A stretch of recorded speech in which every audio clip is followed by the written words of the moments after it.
Last Monday night, Gary Hogeboom started for the Cowboys against the Rams and completed 33 passes, 9 of them to Doug Donnelly. Bill Sims of the Giants has his body back together. He completed 76% of his passes. This one to rookie Bobby Johnson. And 76,000. So the Giants will get all the vocal support that they need. I'm Jack Buck. It's my pleasure to be here with John Madden. Pat Summerall will be seen later on CBS with the U.S. Open Tennis. John, it's a pleasure to be here with you, and you saw the Giants beat the Eagles last week. What'd you think? Well, they looked a lot better. You know, last year they only won 3 games all year, and Bill Parcells said if we're going to lose, we're going to lose with some different guys. They had 20 roster changes, but the thing that I like about the Giants, or I liked about them last week, is that they have some speed in their offense now. They're throwing the ball deep, motion, a lot of guys moving around, and they're a lot more fun to watch. And I saw the Cowboys last Monday night when they beat the Rams, and once they got settled in, they looked pretty good. You know, Tom Landry said that that's what he was worried about. He said that in camp they never did seem to settle. We talk about roster changes. The Cowboys had 16 roster changes, and he said that he has a feeling that they're still in training camp. We're still trying to find out what we are and who we are. They just signed 2 new wide receivers this week, and he said that he's a team in transition, and he said we really aren't the team yet that we want to be. He said we're getting pretty close.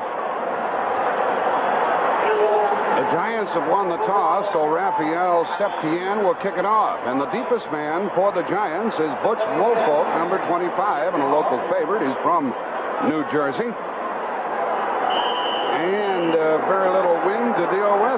This should be a heck of a football game. And there is the kick to Woolfolk, who took it on the 15, 20. They're opening 25, 27-yard line, and Phil Sims and company will go from there. The tackle by Gary Allen of the Cowboys. Phil Sims is the quarterback. Butch Woolfolk and Rob Carpenter, the running backs. Ernest Gray and Bobby Johnson, the wide receivers. The tight end, Zeke Moat, and a young offensive line of William Roberts, Billy Yard, Kevin Belcher, Brad Benson, and Carl Nelson from the 28. First down.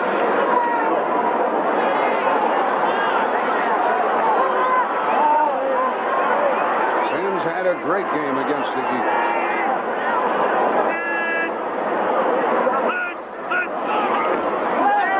Right to the air. And good for about 3 at the most. And knocked out of bounds was Woolfolk. Coming up was Clinkscale on the defense. They're playing a 4-man front. Ed Jones, John Dutton, Randy White, and Jim Jeffcoat, a newcomer in the starting lineup. Mike Hegman, Bob Brunig, Anthony Dickerson, the linebackers. On the corners, Everson Walls and Ron Fellows, and Clinkscale and Michael Downs of the safety men at 2nd and 7. From their 31. Woolfolk. Pretty good outside move, and a good move by the linebacker Hegman, bringing about a 3rd down. And a critical early first down for the Giants. You know, I think an interesting thing here, Jack, is last week the Giants wore their blue uniforms at home. This week they're wearing white. You know, and that's the old deal to get Dallas to wear blue. They don't look the same in blue. They don't play as well in blue, and all those sight things that we do in this league. Unless they win. It's 3rd and 5. 7 defensive backs for the Cowboys, including Dennis Thurman. Shotgun. Sims. First down across the 40 to the 41-yard line. There's a fellow that wasn't in the scheme of things very much last week, Ernest Gray. Well, you know, a year ago, he was their leading receiver. He caught 78 passes, as we see it up there. Last week, he only caught 2. But on that other side, Byron Williams and Bobby Johnson caught 14 passes between them. So they got to work, and Ernest Gray was saying, "Dude, I kind of feel left out of it. I better get in this deal. I'm missing something." He got a first down out to the 41. Carl Howard made the tackle. Motion by the tight end, and here goes Carpenter. Big gain out to the 49-yard line. Got about 8. What did Bill Parcells tell us about Carpenter and his feet yesterday and finding an opening? Well, he says that he has the quickest feet of any running back that he's ever seen. And, you know, it was interesting. Tom Landry said the first name that he mentioned when he was talking about the Giant offense was Rob Carpenter. He says that's the guy we have to stop. But watch how those feet going. You got him going out right, left, boom, straight ahead. And he always gets those shoulders going upfield. Second down and 2. Sims in the driver's seat on this call. Fumble and a very smart play by Carpenter.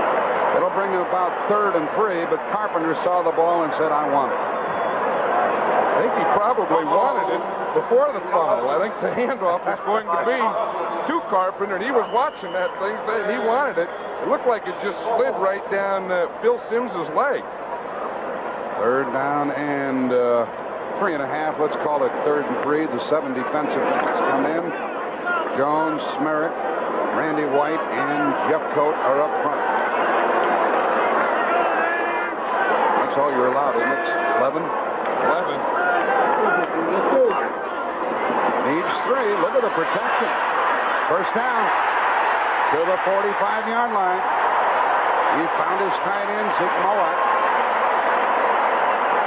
Tackled by Victor Scott. I think for the Giants, those 2 things are the most important thing they have to do today, is to be able to handle this defense right here. The 4-man rush with the 7 defensive backs that can either blitz or not blitz. They didn't blitz on that time. That's the 2nd time so far that the Giants have had that situation, and they've completed the ball and gotten first down. That's going to be a big part of the success for the Giants.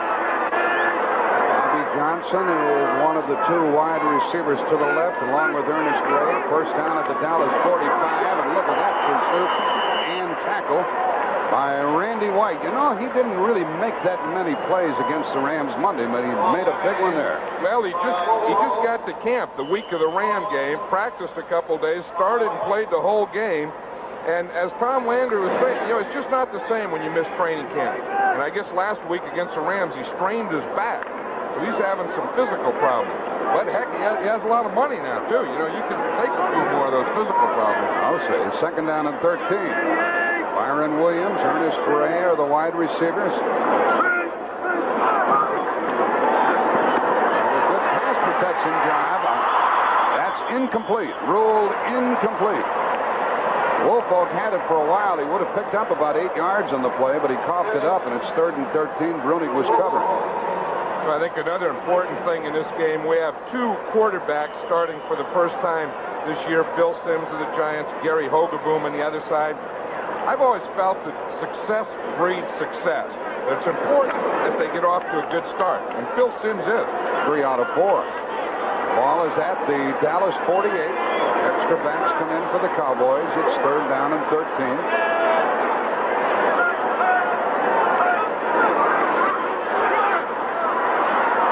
Look at there. It is, just through the hands of Williams. Williams out of Texas Arlington. On the deep pattern, just couldn't quite get up there as Everson Walls had him covered, but not really. It looked like to me that ball went right through his hands. He has to catch that. Oh, no, yeah, that's terrible there by Byron Williams. You know what he did? He stopped looking. I mean, he stopped running when he started to look. That's what I thought. Here is the punt forthcoming by Dave Jennings. He was hurt last week against the Eagles. Gary Allen is back to handle it. Should let it go.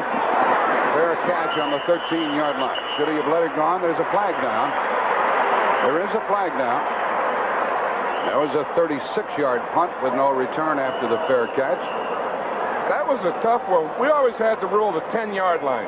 You stand on the 10. If it's in front of you, you catch it. If it's over your head, you let it go. But it looks like it's academic anyway. Yeah, they're going to make him kick it over on a procedure call against the New York Giants. So Jennings will have to come up with another effort. The Giants have kept the ball for 5 minutes exactly. That's important. Illegal formation. Only 6 men on the line of scrimmage. Penalty decline. Oh. First down. Okay, they're going to take it over on the Dallas 13-yard line. So Gary Hogeboom will take over and go from there. Giants receive the opening kickoff. There is no.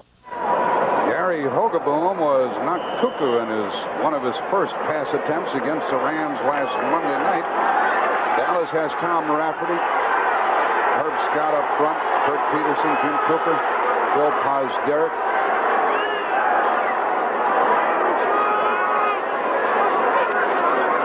And Dorsett, of course, good for a couple. Dorsett has never really had any big games against the Giants, particularly here. Lawrence Taylor made the tackle. What's new? Here's the offense of the Cowboys with Hogaboom, Dorsett, and Ron Springs. Mike Renfro and Doug Donnelly are the starting receivers. And the offensive line, Cosby the tight end, Paz Derrick, Scott Rafferty, Peterson, and Jim Cooper. It's 2nd down and 8. Rather strange for Dallas to be so thin in their wide receivers corps. One strength they've always had. They've always had the starters and the Hill and the Pearson and the Johnson and Donnelly and boom, boom, boom. And now not only don't they have those guys, but they're short at that position. Oscar Dorsett on 2nd and 8. He strung it out and did not go out of bounds until he got the first down at the 28-yard line. The defense for the Giants, they play the 3-man front. They change it in passing situations. McGriff, Jim Burt, and D. Hardison. Linebackers, Andy Hedden, Joe McLaughlin, Harry Carson, and Lawrence Taylor. The deep backs are Mark Haynes, Perry Williams on the corners, Kenny Hill and Terry Kennard, the safeties, and Mark Haynes is the best of the group. That was a 13-yard gain by Dorsett. And, of course, Kenny Hill is their new safety. They just got him in a trade from the Los Angeles Raiders 2 weeks ago. And he got burned a couple of times in the Eagle game. The up back is Springs. Nothing doing. He got 2 yards. Well, other people are playing at the same time, and the Cardinals jump ahead of Buffalo 3-0 in the first quarter. 23-yard field goal by O'Donohue. The Bears trying to win their second game ahead in the first quarter, 3-0 over Denver. And Kansas City leading Cincinnati 7-0. Cincinnati lost their first game last week. The ball's at the 30, and it's 2nd and 8. I think we're about to see Mr. Hogaboom get one up in the air. Crosby in motion. Well, it springs and nothing. They got about a half a yard, and they drove him back. They ran into Jim Burt, the good nose guard of the Giants. And we have another score for you. We have no score here, and Detroit's ahead of Atlanta 7-0 in the first quarter. 9-yard run by Billy Sims. Now we'll see him throw it, John. Now we'll see him throw it. We'll see him throw it from a shotgun, I'm sure. From the Dallas 30-yard line. A fast first quarter, only 8 minutes left in the period, no score.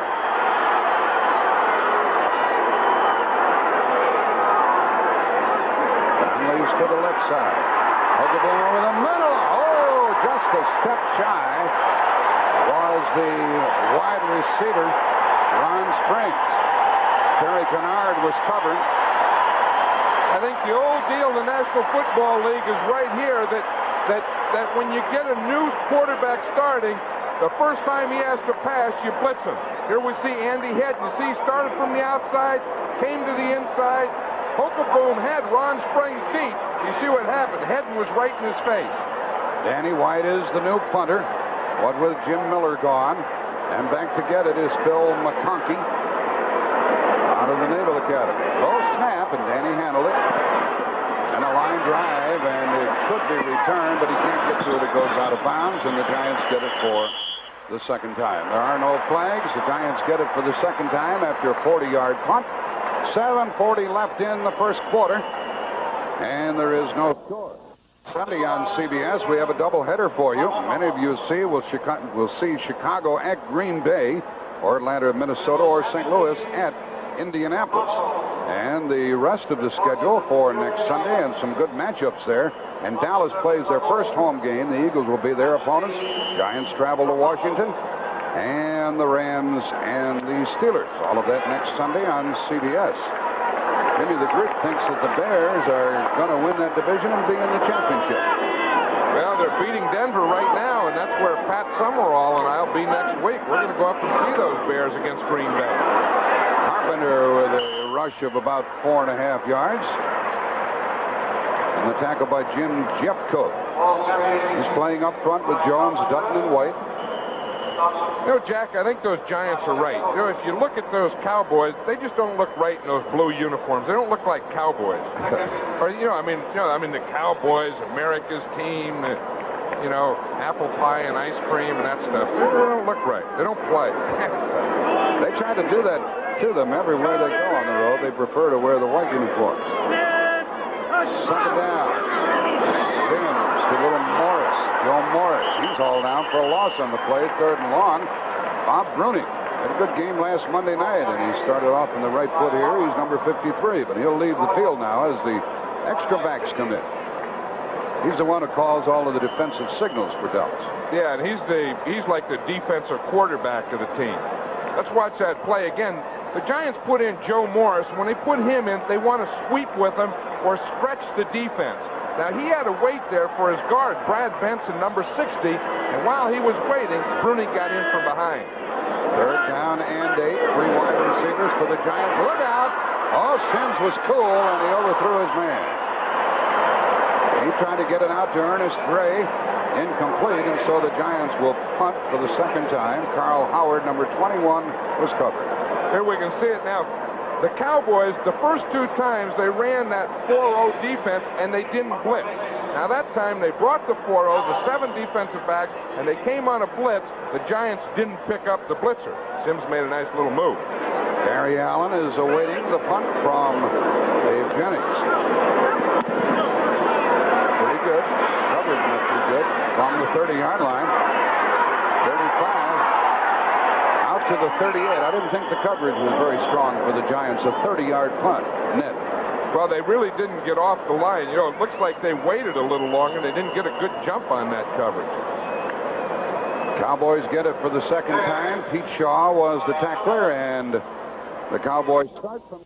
If the players can find the energy immediately following the conclusion of this game, we'll go live to the U.S. Open Tennis Championships, the men's singles final. John McEnroe and Yvonne Lendl. Some day of tennis yesterday with the gals and the guys. Everything went the limit, John. I tell you, they all had a full day of work, didn't they? But that was great tennis. I mean, I'm not a big tennis fan, but I watched it yesterday, and that's the most enjoyable tennis I've ever watched. With a good effort by Pat Cash. Here is Hogaboom to the air on 1st down, and he gets it out for a few yards to Dorsett. A sure-handed tackle by Andy Hedden, and you better not miss him, and Hedden did not. Well, you know, the interesting thing here, I think what the Cowboys are trying to do is get Hogaboom some confidence. And by doing that, you don't start those long passes. They did the same thing against the Rams. They start those little dinks out there, boom, boom, boom. And then once you get the confidence, you get the feel of the game, then go for the deeper type passes. He was something last Monday, 33 out of 47, 1 touchdown, 1 interception. He was sacked twice. Got a lot of protection that time. 2nd down and long. Springs, a good cut, and was tripped up by a man who was on the ground, and that was Martin. George Martin was on the deck, reached out and got him. You know, an interesting thing about that play is it was a 1-back. Ron Springs was the only back in the backfield, but Tony Dorsett was flanked out wide to the right. I think we may see that formation again later, and maybe trying to do something to get the ball to Dorsett out wide. That's rather new, isn't it, for Dallas, with a 1-back set? It's the first time I've seen them do that. They usually put Springs up on the line. Dorsett is a 1-back. That time it was a switch. Out of the shotgun on 3rd down and 4.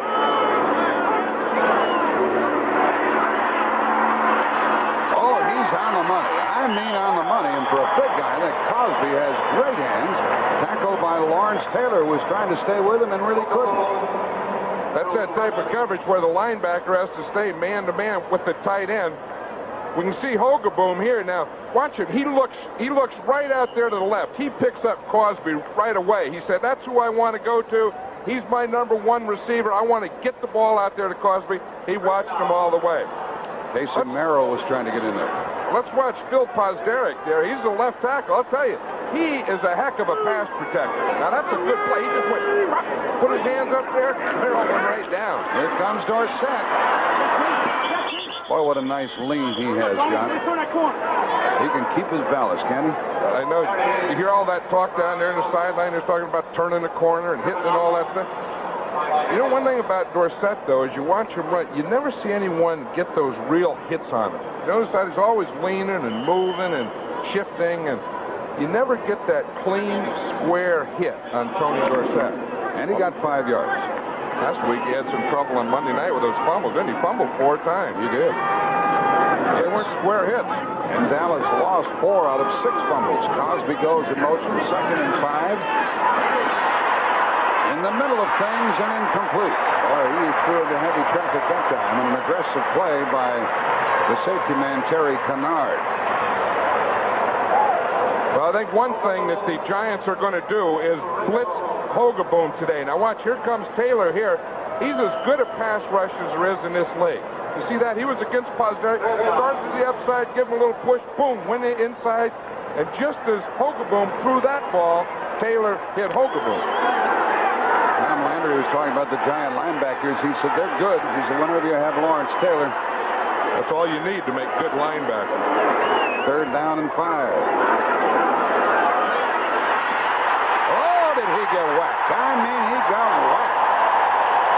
And there was Casey Merrill that time. They kept him out before, but not this trip. Hogaboom said, who got me? A loss of 9.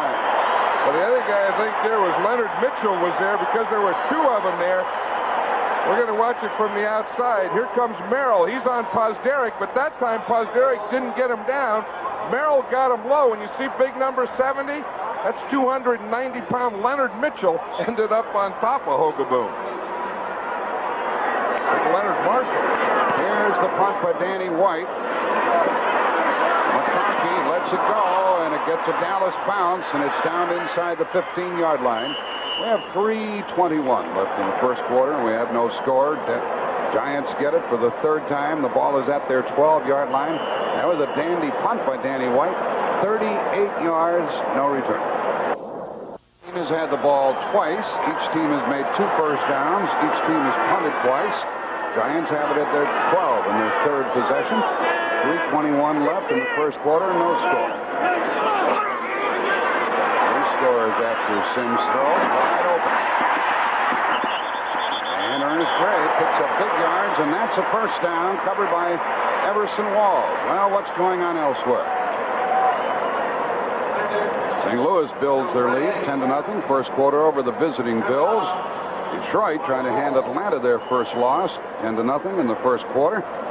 Long field goal by Ed Murray. And Minnesota, walloped last week, is winning early today in Philadelphia. A field goal by Stenerud. Tony Galbraith is in the game.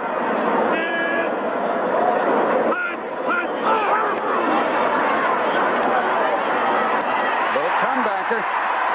Caught by Byron Williams and good yards. Perhaps enough for a first down. See where they put the ball down. Very close to a first down.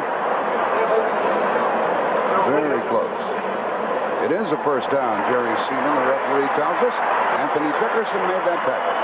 You see what happened? He was working on the 2 linebackers. It was a good move there because he just came up, worked right in between the 2 linebackers.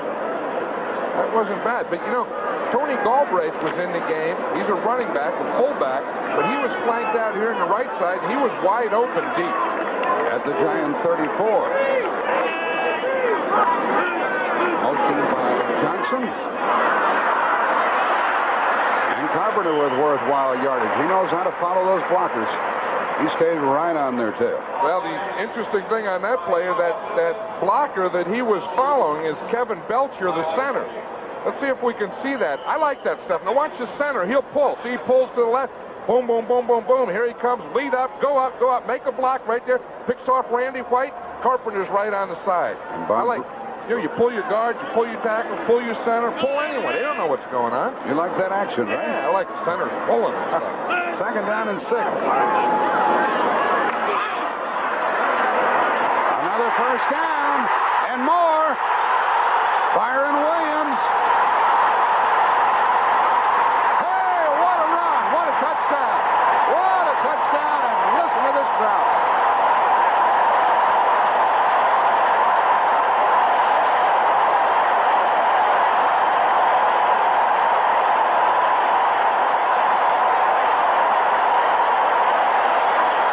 Mr. Madden, I would say there's a great deal of hilarity here. That's what we were talking about earlier. The Giants now, they're a more fun team. They throw the ball open. They have some speed. They have some excitement. It's not that run on first down, run on second, and pass on third. Now they're passing on first, mixing it up. Good play by Byron Williams. Bad play by Everson Walls. He missed that tackle. He should have had him. extra point try. Ali Haji Sheikh, it's good. It is 7-0 with 1:33 left in the quarter. One thing about Sims here, he's getting good pass protection from a young line. He watches Byron Williams. Now watch Wall. He was right there as close as you can get. He just didn't wrap up Byron Williams. Williams said, the heck with it. If you aren't going to tackle me, I'll score a touchdown. Oh! And the last one he outran was Dickerson. Let's watch the center here. We saw a pull on one play. Here he picks up a blitz. You see, he took on Brunig, waited there, and he got Randy White coming from the outside. He'll double dipper. Not bad. 62-yard touchdown pass, 7-0 Giants. Ali Haji Sheikh will kick it off. Gary Allen and Ron Fellows are deep. 4 plays, 88 yards. Seems wasn't fooling around.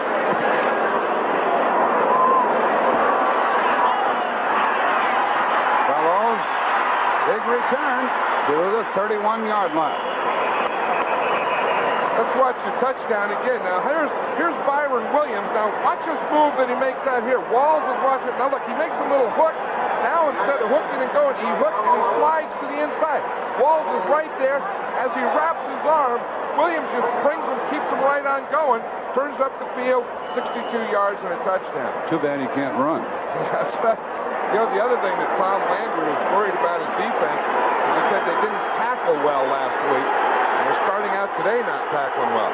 From the 31-yard line, Ogaboom answers it with a pass.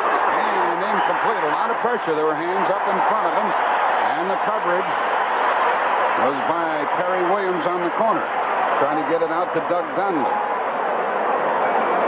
That's the thing on that one. You know, it was no real big pass rush. It was just a good push. And that's what you always try and do is get your linemen to push those offensive guys back to the quarterback and then get their hands up. That's what they did on that play. Ogaboom is 6'4", but he appeared to be at a disadvantage that time. 2nd and 10, Springs and Dorsett.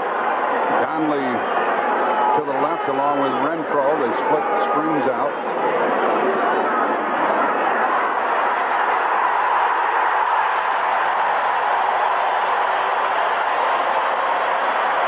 Two linebackers, Andy Hedden and Joe McLaughlin. That Hedden is a big dude, 6'5", 240. And McLaughlin. That's who made the good play right there is McLaughlin, because you know the thing that Dorsett does is he's going to try that cut back and spin. Now watch 52. Here's Dorsett. As he starts to cut out, he stays inside. And as he starts that spin, he's right there to get it. You can't over-commit on a Tony Dorsett. 3rd down and 12 as a result from the Dallas 29. He was cool, and it is intercepted. That's Kennard to the 16-yard line. 2nd interception against Dallas this year, and that's the 1st interception by the Giants this year.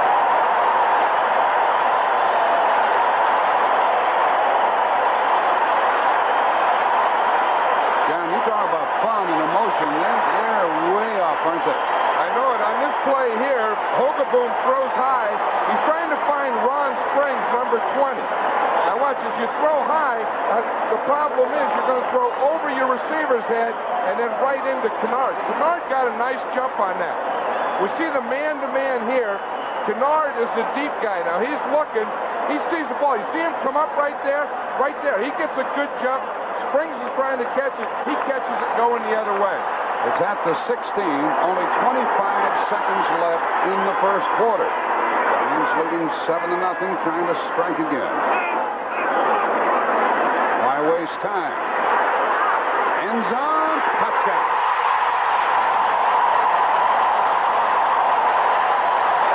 That was Lionel Manuel, a rookie out of Pacific. Number 86. And, of course, his first professional touchdown. Boy, they didn't waste any time. Again, Bill Parcells said he was going to get Manuel in the game. He said, but I want to get him in where if we complete the ball to him, it's a touchdown. And it did on that play. That was a different type of play for the Giants, Jack. It was a sprint play. The Giants call it turmoil. Start back and then sprint out to the right. An organized scramble. Ali Haji Sheikh was 4 for 4 last week. Ball is being held by Jeff Rutledge. He's 2 for 2 today. It's 14-0. Let's watch Manuel here. He's a rookie. University of Pacific. See the move he had? That was an out and up on Everson Walls. He went out, and then Walls reacted out, and boom, he went right by him up the field. It was an out-and-out touchdown. 14-0.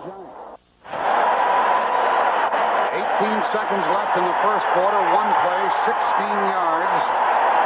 Giants had scored 2 touchdowns in a minute and 15 seconds. Ozzie Sheik kicks a line drive. Allen and Fellows are deep. The ball is up for grabs. Picked up by Allen. He's at the 10. A flag goes down. He's out of bounds at the 15-yard line. They had a flag thrown. That's one of those things that will probably be against the Cowboys, blocking. There it is, blocking from behind above the waist. Let's watch the touchdown again while we're waiting for the penalty. Now, what the Giants did is an organized scramble. Sim starts here, comes out here. Good block. They seal this whole side. Manuel, the receiver, comes out, and Walls reacts to the out, then he goes up for the touchdown. Now, watch him here. It's the first time the Giants have done this. Number 52. Come up, out. Team. See the move out there? Out. Walls comes up, boom. Down. The penalty against Billy Cannon on the return. Marks the ball down at the 7. Watch the penalty. 52. Got him right smack in the back. Ball is at the 6. Intercepted the last time. Let's see how they play it. Timmy Newsom is in there. Good yards for Dallas. That takes some of the pressure off. Terry Kennard, who made an interception earlier, made that tackle. There's Landry, and that's the end of the first quarter. You'll recall that Monday night, Dallas fell behind 13-0, came back and beat the Rams. Now they trail 14-0.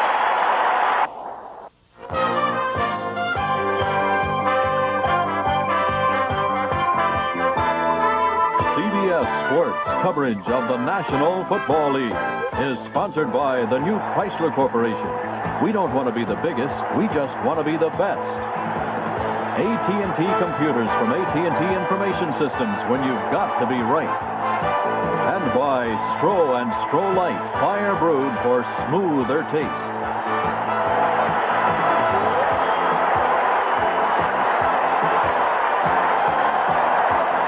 As the quarter ended, Timmy Newsom ran for 6 yards, and so it's 2nd down and 4 at the Dallas 12. Gary Hogaboom is 2 out of 6, sacked 1 time, and he's thrown an interception. Newsom and Dorsett are in the line.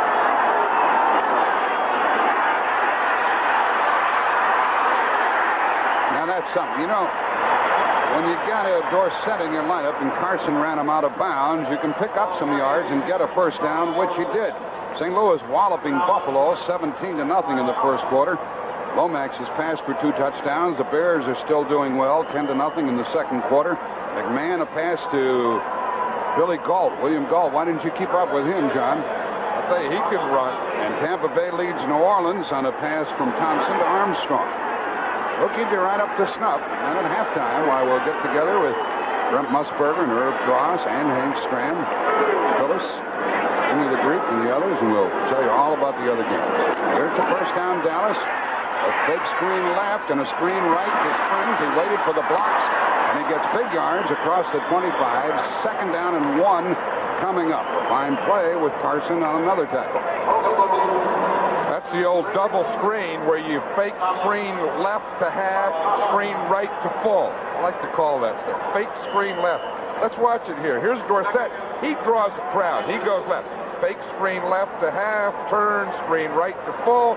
There's Ron Sims. Now he waits right here, Springs, and he sets up his blocks. He waits. He gets 2 good blocks, and that enables him about 5 more yards. One of the blocks was by Kirk Peterson. It's 2nd down and 1.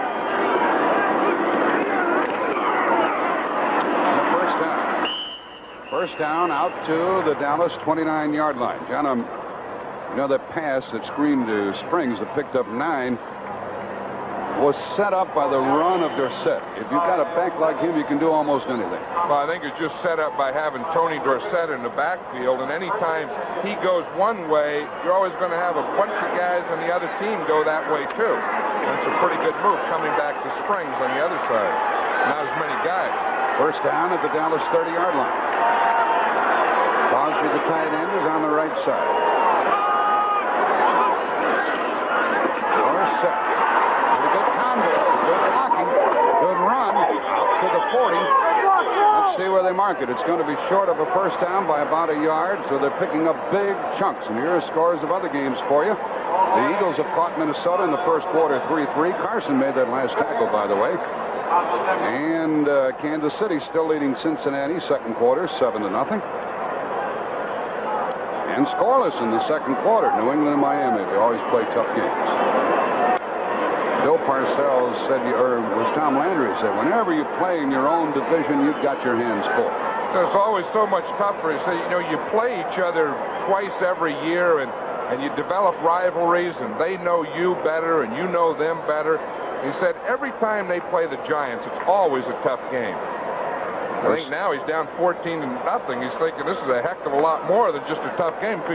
When you say it's a tough game, that means you won. You know, it was a tough battle, but you won. You know, like McEnroe can say, boy, that was tough, but he won. How are those guys going to crank it up for today? I don't know. Jimmy Connors doesn't have to do that. McEnroe does. They're amazing guys for that endurance. How about Summerall? Does he have endurance? Oh, shit. That guy really has endurance. He could go and go, then get up and go some more. Second down and less than a yard. Springs. Oh, he got the first down, but there's very good pursuit and tackling by the Giants, led by Mark Haynes, number 36. He is a terrific player, an all-pro player, one of the best in the game, the cornerback on the left side. You know what I like about what the Cowboys are doing right now is Tom Landry knows that he has a young quarterback starting for the second time in Gary Hogeboom, and he doesn't want him to panic. So therefore, when he calls the plays, he's not panicking. He's not putting it in his lap. Right. I mean, he's not getting down by 2 touchdowns and say, throw, throw, throw. Cowboys are at their 42, another first down. This is a good drive. Springs in motion. Overthrown. He tried to get it to Spring. There was pretty good coverage on him by the linebacker, Lawrence Taylor. I didn't think he could cover that well.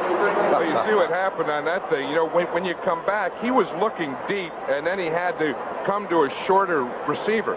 He was ready to throw the ball deeper, and he kept that same strength in his arm. And then he came back and just threw it out of bounds. One is Hogeboom's, there's Phil Sim. What a start he's had. 7 out of 10 and 2 touchdowns. What does Hogeboom's name mean in Dutch? Tall tree. Tall tree, under center. Second down and 10. Maybe committed to a passing series.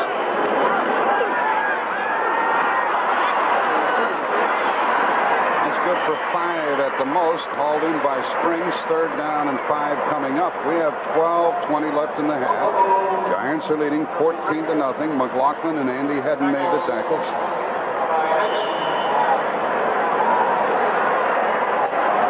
Just watch big Jim Burton there, the nose tackle. He's on Rafferty. He gets by him. They're bringing Harry Carson. Oh, Burt was just kind of feeling his way through there. He said, I usually play the run in there, not much on the pass rush. Knocked down 2 balls last week against Philadelphia, though. Larry Flowers is in as the extra back for the Giants. Third down and 6. It's there. And out of bounds at the 25-yard line is Timmy Newsom. You know how much he weighs? 235.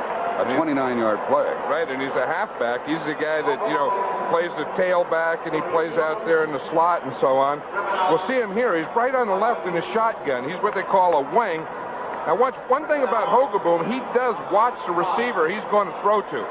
He was looking for Timmy Newsom. He said, that's the guy I want. He watched him all the way. And sometimes if you have a strong arm, you can still do that. I bet you're upset that we haven't had many penalty flags. No, I'll tell you, that's great. I mean, you know you're going to get them on the kicks. In the regular play, we haven't had them. From the 25-yard line, Hogeboom apparently is changing things around.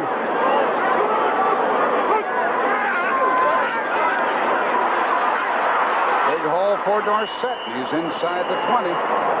He got about 6 yards. Good blocking up front. Harry Carson with another tackle.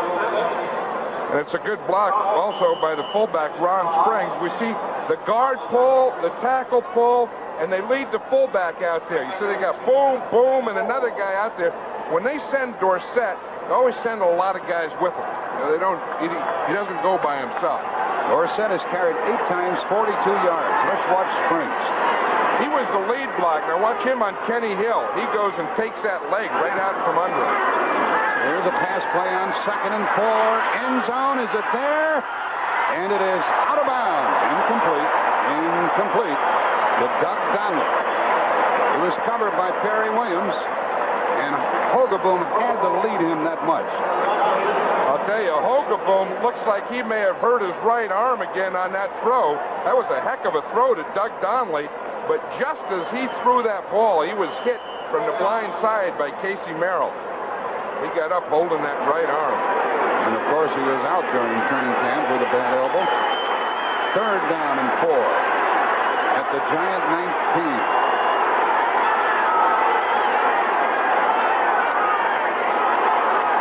Donnelly's to the left. First down. And out of bounds at the 13-yard line goes Springs. A 7-yard pickup for a first down. Kennard defending. 10:53 left. You know that Ron Springs really does a lot of things. Let's watch Mark Haynes out here. He's out there. He's playing man-to-man on Doug Donnelly, and that's going to be a physical thing. You know, when you get a new starter, that was on Mike Renfro, that one.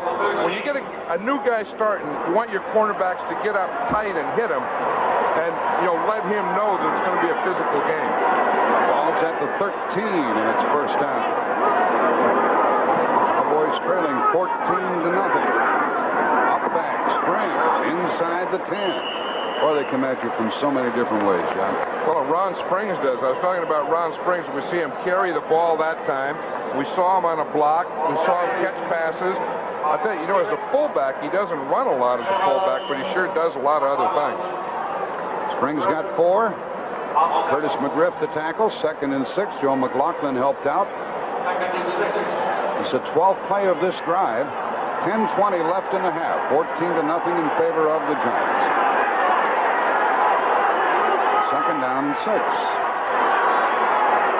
Downey to the right. Renfro to the right. Renfro in motion. Crosby on the left side.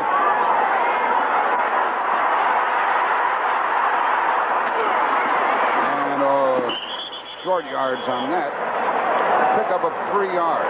3rd down coming up. Springs caught it. Detroit pounding Atlanta now. 17-0 in the 2nd quarter. Gary Danielson hit on a touchdown pass. Kansas City increases their lead over the Bengals, 14-0. Todd Blackledge with a touchdown pass to Hancock. And yet another score for you.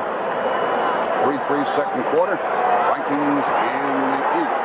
We have 33 with 9:35 left in the half. Are the Cowboys going to have to settle for 3 points? Hogaboom is upset about it. He calls timeout. He's upset. They only had 10 guys in the game. What happened is Dorsett walked off the field and Springs went off, and they didn't have another back. Now Dorsett's walking back in. Let me ask you, John, would you rather run a play with 10 men or call a timeout? I would call a timeout. Okay. In that situation. 9:27 remaining in the half. John Madden and Jack Buck with you from Giants Stadium. 9:27 left in the half. 3rd and 3 confronts the Cowboys. And will determine whether they go for the touchdown or settle for a field goal. Dorsett is out of there. Timmy Newsom is in the backfield with Ron Springs.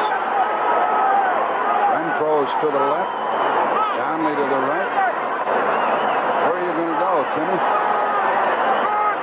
3rd down. Oh, the blitz. And a fumble. Fumble. Hedden is racing with the ball. He's going to score. Nobody's near him. This is going to make it 20-0, and there are no flags. There's a flag, Jack, but that flag is against the Cowboys. There'll still be a touchdown for the Giants. Lawrence Taylor nailed him. Andy Hayden picked it up and ran it 82 yards to make it 20-0.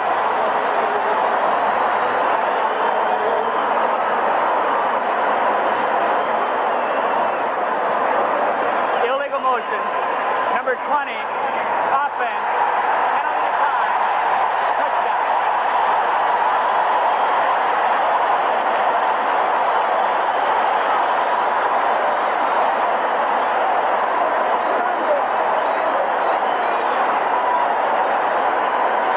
Let's watch it again. The penalty here is Ron Springs comes in motion and he's going forward. But watch this. You see, Hogaboom doesn't see Lawrence Taylor. He comes, not only hits him from the blind side, but with his right hand, he strips him, knocks the ball out. Andy Hedden, number 54, is right there, picks it up. Now, I'll tell you, he's running like a wide receiver there. He's not running like some old linebacker. Well, Hedden is 6'5". He got a good bounce, a lucky bounce. The extra point by Ali Haji Sheikh is good. And 9:15 left in the half. Look at that score, 21-0.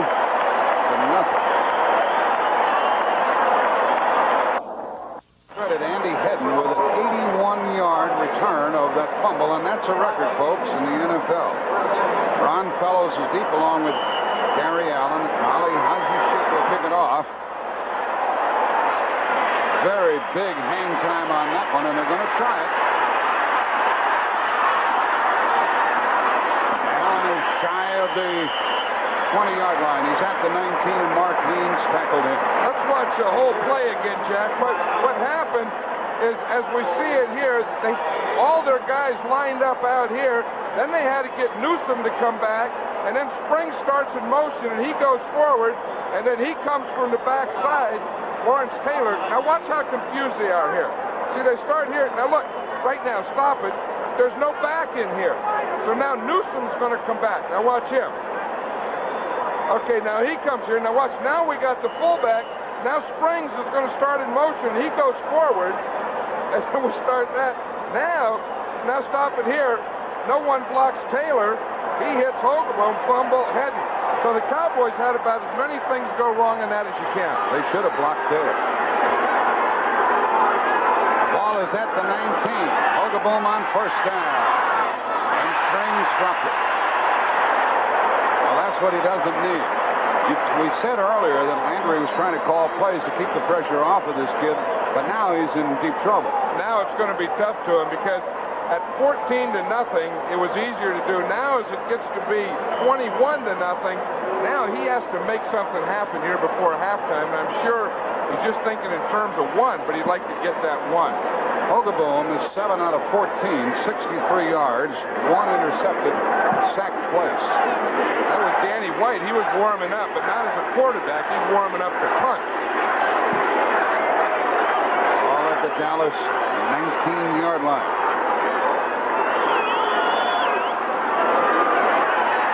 Flowers the extra back, and oh, what a dandy catch. What a big play. The ball comes across midfield in the arms of Mike Renfro. That's the way his dad used to catch it. 31 yards. Tom Landry was saying he's the guy he wants to start. He said he's a real pro, and he can get away from things like this. You see, that's that double zone. He gets in front of the corner, behind the corner, in front of the safety, makes a nice catch. And then, of course, look who finally makes the tackle. Lawrence Taylor coming all the way. A new daddy, by the way, Lawrence is. That's right, and he wanted us to mention that his wife had a daughter on Friday. He said, if you mention it, then I don't have to make any phone calls. From the 49, a bootleg by Hogaboom. Good faking. Oh, that was a terrifically timed hit. A terrifically timed hit by Terry Kennard. Crosby is shaken up. We have some scores for you. It's 3rd down and 10. The Bears are handily over Denver in the second quarter, 17-0. Walter Payton with a 72-yard run. Tampa Bay, New Orleans deadlocked in the second quarter. And Detroit by 10 over Atlanta in the second quarter, and Gerald Riggs had a touchdown. Kansas City leading by 7 in the second quarter over Cincinnati. Let's watch that last play. I'll tell you, that Terry Kennard, you know, he was their #1 draft choice out of Clemson a year ago. That's what the Giants drafted him for. They said he could hit. Fred Cornwell is in at the tight end, number 85 for the Cowboys. 3rd and 10. And it's batted down. The big defensive lineman, Jordan Martin, got his hands up, and the Cowboys are going to have to punt. It was a good move by Martin because he looked like he adjusted in space. That was second down. It's third down coming. George Martin comes in on the second and long and third and long. He's their pass rusher. Curtis McGriff plays the left end and running down. That was a nice move by Martin. It was like one of those basketball things where he got up there and then moved when he was in the air. Look at Hogaboom. He's all torn up on that elbow from the AstroTurf. He's probably torn up. He took that sleeve off that he had on there. Remember that pad he had on there earlier? Just took it off. Larry Flowers, the extra defensive back, 3rd and 10. And incomplete. Great defense by the Giants. Getting a hand on it was Harry Williams, the cornerback, number 23. Now they'll have to punt. With 8 minutes exactly left in the half.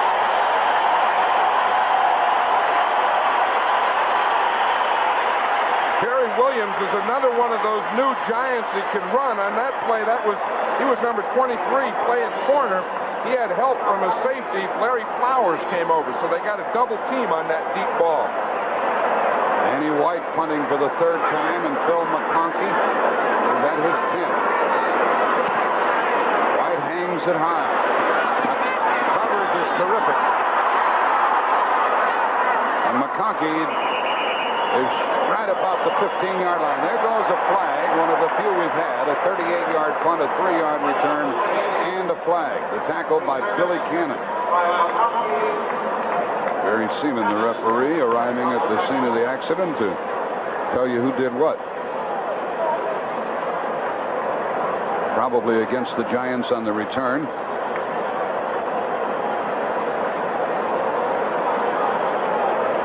Now 7:49 left in the half.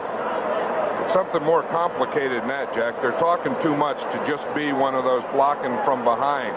I think there's probably more than one penalty. See, it looks like, see, they're telling the referee. Yeah, one guy said, yeah, I had this, I had that. That's what they're talking about. And then he points back there. Jerry Seaman does. That means let's go back and we'll just kick it over again. Illegal formation, offense, only 6 men on the line of scrimmage. Personal foul, dead ball foul, number 22, kicking team. Personal foul, dead ball foul, number 44, receiving team. Repeat the down. And so they'll punt it over from the original line of scrimmage. Yeah, well, that was a good day for the officials. I mean, on one down, on one play, when you can come up with 3 penalties on one thing, I mean, that's like your special of the week. You know, like any restaurant you go into, red snapper's always a catch of the day. That was a catch of the day right there. Three dippers on one deal. I was in a restaurant the other night where the catch of the day was hepatitis. 7:49 left in the half. McConkey again standing back at his 10.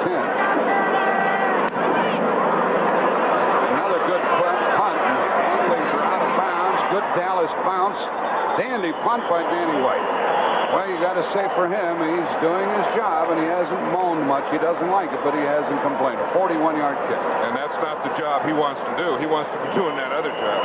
Giants lead with 7:40 left in the half. 21-0 at their own 8. First aid for Gary Hogaboom. We know that first aid looks like it's one of those artificial turf burns. In addition to that, he also had a hyperextended elbow. That's what it looked like before they started working on it. See, they got to clean that blood up and get it off there and then put some more stuff on it. From the 8-yard line, Phil Sim. I'll be darned, he's throwing again. And it's batted down. And he was throwing into double coverage. It kind of looked like he could have had his tight end early in Zeke Moway. But then he pumped it up again and threw deep. Ed Jones got in and batted the ball down. On CBS next Saturday, Thomas Hearns and Fred Hutchings in the WBC World Super Welterweight Championship. Thomas is the hitman who's fighting a left-hander, John. Well, I tell you, you know, Thomas Hearns went from hitman and then he went to a boxer and he was called the Cobra. He's back to the hitman now. I'll tell you, when he hits with that right, he's devastating. And horse racing, the Woodward and the Futurity as well. Flags rain down on the field. That's next Saturday on CBS. What happened, Jerry? Who's going to get what? It's against the Giants. They moved too quickly.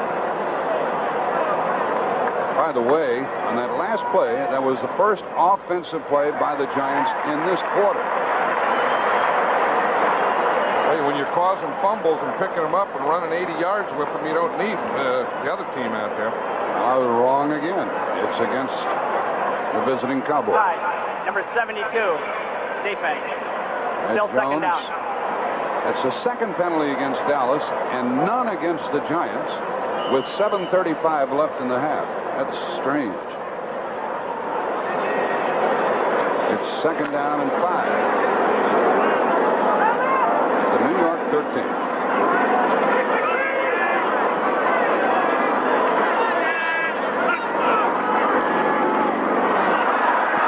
Carpenter with a blast across the 15-yard line, short of a first down, ran into the arms of Randy White and others. Bob Brunig.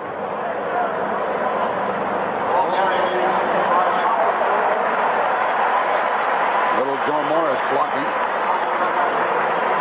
Hey, he just, all he's doing there is sealing. I mean, that's why a halfback can do that. He just comes out and seals because the action is way inside of him. First down at the 18. 7 minutes left in the half. Clock running, 21-0. Giants. He's been throwing on first down. Going to do it again. Look out, Phil. Down he goes. That's the first time he's been sacked. Jim Jeffcoat out of Arizona State. Number 77 got it. I'll tell you, Jeffcoat's the guy that got it, but the guy that caused it was Too Tall Jones. We'll watch Jeffcoat here. He's going against William Roberts, a rookie out of Ohio State. He starts off pretty good, and then you see he gets even with him, gets his arm beyond him, and then he catches Sims from behind. But the guy right there, 72, Too Tall Jones, is the guy that made the play. He broke free up the middle, and he made Sims run out of there. They have a rookie tackle. Second and 16, a rookie tackle. William Roberts on the left side. Second-year man, Carl Nelson, on the right side. Second and 15. The delay. Good for about 5. Third and long coming up. Joe Morris carried. Bob Brunig and Everson Walls and Jim Jeffcoat all there. That's one way to help your tackle. You get a rush out there from a Too Tall Jones, and then we see Bill Parcells there, and he's thinking, now I got to give those two young tackles some help. So when you get a guy pass rushing on you on long yardage, you run a draw inside of him to his side. And that's what they did to Too Tall. Got him going up the field and came back inside him, just to make him stay at home a little. Third and 12. 7 defensive backs for the Cowboys. Will they be coming? Straight rush and the running play to Joe Morris. He needed big yards, didn't get it. The Giants will have to punt. Clock still running, 5:20 left in the half. Dennis Thurman, the tackler. Here comes Dave Jennings to kick for the third time. With a 62-yard touchdown pass to Byron Williams, a 16-yard touchdown pass to Manuel, and the 81-yard fumble return by Andy Hedden. Barry Allen will take the kick from Jennings. Drive should be returned from the 40, 45, 49. Cowboys go from there. And the one thing they want to do, John Madden, after that 28-yard net punt, 37 yards, 9-yard return, is to score before halftime. That's what, even if it's a field goal, just get something on the board. On CBS Sports at noon Eastern Time, our third season of collegiate football, the Washington Huskies and the Michigan team. Huskies defeated Northwestern 26-0 yesterday.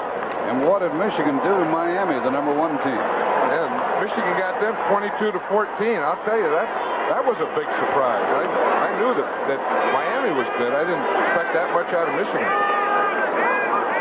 Ball at the 49, a first down. Good protection for Hogaboom, and it's caught down at the 35 of the Giants. Say this for Hogaboom, as soon as he saw Donnelly in the clear, he let it fly, didn't he? An interesting point there. Usually when you start a backup quarterback, in practice, he spent all his time working with backup. So you see, Hogaboom and Donnelly are really a natural combination. Donnelly was a backup receiver, Hogaboom a backup quarterback. They spent a lot of time in practice together. And it's paid off there. The ball is at the Giant 36 with the first down. 4:05 left in the half. Timmy Newsom. He's inside the 35, down to the 33. Tackled by Harry Carson. You know, the Cowboys look out of sync to me today. Maybe it's the Giants have made them out of sync, but they look a little lethargic, a little slow, and like they're not hitting on all their cylinders. Well, they played Monday, and then they had to travel here, and they've had a short week. Of course, and then they lost Tony Hill on Monday, so they had to bring in 2 wide receivers this week, Harold Carmichael and Waddell Smith, and changing the quarterbacks. They have a lot of change in this team. Second down. Oh, the man tripped. There goes the flag. Timmy Newsom got tangled with the feet of Terry Kennard, and they've thrown the flag and called interference. That's the first penalty against the Giants. And that may be the break that the Cowboys need right here.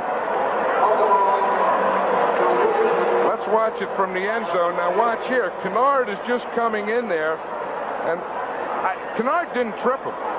You know what happened? Newsom's foot got caught in the artificial turf. Is that right? Yeah, I guess it's right. I think. First down. I don't think, yeah. I'd like to see it again. They put the ball down at the 10, and it's first and goal.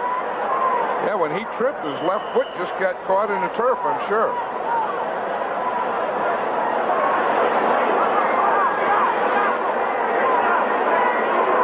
Kennard is still arguing about it. I'm sure he's right. Now watch it here. He just hits he tripped himself. He had his left foot, and he tripped himself with his right foot. You're right. You can't penalize the guy for tripping himself, penalize the other guy, can you? They did. A delay the door set, no gain. Boy, did that hole jammed by Harry Carson in a hurry. How many tackles has he made today? I'll tell you, he's probably the best against the run. Let's see right here. You see here, we're going to watch this play again. I think that he starts to trip right there. Then he hits his own foot, and then by that time, the trip that Newsom did, that forces Kennard into him. He tripped himself. Carson has made 5 unassisted tackles in this game. It's second down and goal. The ball at the 10. Well, I used to dance. Renfro to the left, Donnelly to the right, Springs to the right. And in. Now they rule it a fumble. It's a fumble, folks, and the ball belongs to Terry Kennard. The tackle by Lawrence Taylor. Again.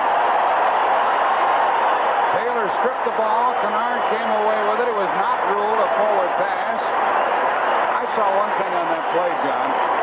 One of the blockers tried to cut block his man, and he missed it. Well, you know, the thing with, you always have to be aware, even though it's your backside. Now watch Hogaboom here. He has his head turned. But when that backside of yours is Lawrence Taylor, you have to be aware of that thing. Boom, he got him just as he was bringing the ball up. That was a fumble. That's the third Dallas turnover. And the Giants have the lead, 21-0. They're at their own 5, 2:29 left. The Giants have 3 timeouts remain. Turnovers, Dallas for the 3rd time today, and the Giants none. The Giants only 1 penalty. Everything going against Dallas, although they got a break on the previous play. Carpenter spins out for 2.5 yards. Cowboys have only 2 timeouts remaining. Let's watch that last play now. Here's Lawrence Taylor right here. See, this guard has to block here. The tackle has to block here. They're bringing the tight end in from here. Doug Cosby, he can't get in. Lawrence Taylor comes from the backside. Now watch him here. You always have to have a guy on Taylor, but now watch right here. Here comes Cosby. He can't get him. Lawrence Taylor just goes right back. Hogaboom doesn't see him, doesn't feel him, and crap, there comes the ball plumping out. We're up to the 2-minute warning. I guess that was the only kind of block that Cosby could try to make, and he didn't get it done. 2 minutes left in the half. The National Football League.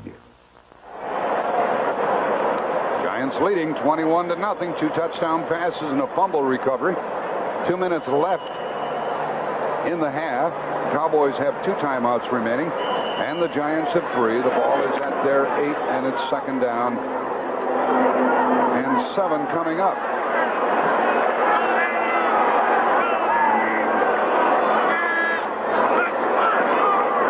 Here's a reverse to the tight end, Moat, a block by Sims. And that's enough for a first down. He didn't clear him out, John, but he got in the way, didn't he? I'll tell you, he did more than that. You know, that's how a quarterback can really get the respect of his players, when he'll hand off and lead on a sweep for you like a pulling guard. That may allow the Giants to keep the ball to the end of the half. It came out to the 19. Let's see if we can watch it. I never had a quarterback that would ever do this. They'd say, yeah, okay, you call it. I won't do it. Now watch Sims right here. He's right there in front.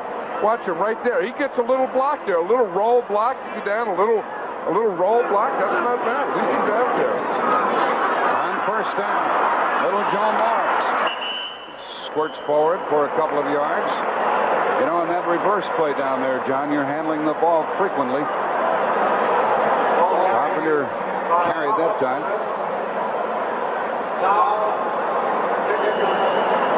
Scores of other games, the Bears way ahead, and they'll be playing Green Bay next week. You'll see it on CBS, 20-0. And Tampa Bay at the half leads New Orleans by 7, trying to win their first game. And Detroit leading Atlanta. The Falcons are coming back 17-10. That's at the half. Buckhurst had a 51-yard field goal, and Miami is the first to score in the New England game. Second down and 7. Sims threw it away. Stops the clock with 28 seconds left in the half. At halftime, you'll see scores and see some highlights of other games with Brent Irv and Hank Stram, who's in the studio today, and a preview of the U.S. Open tennis finals coming up between Lendl and McEnroe. You'll see that on CBS when this game is over. 28 seconds remaining in the half. 21-0 Giants. Sims is 7 out of 12. All of the yardage of 118 in the first quarter. He's thrown 2 touchdown passes. Third down.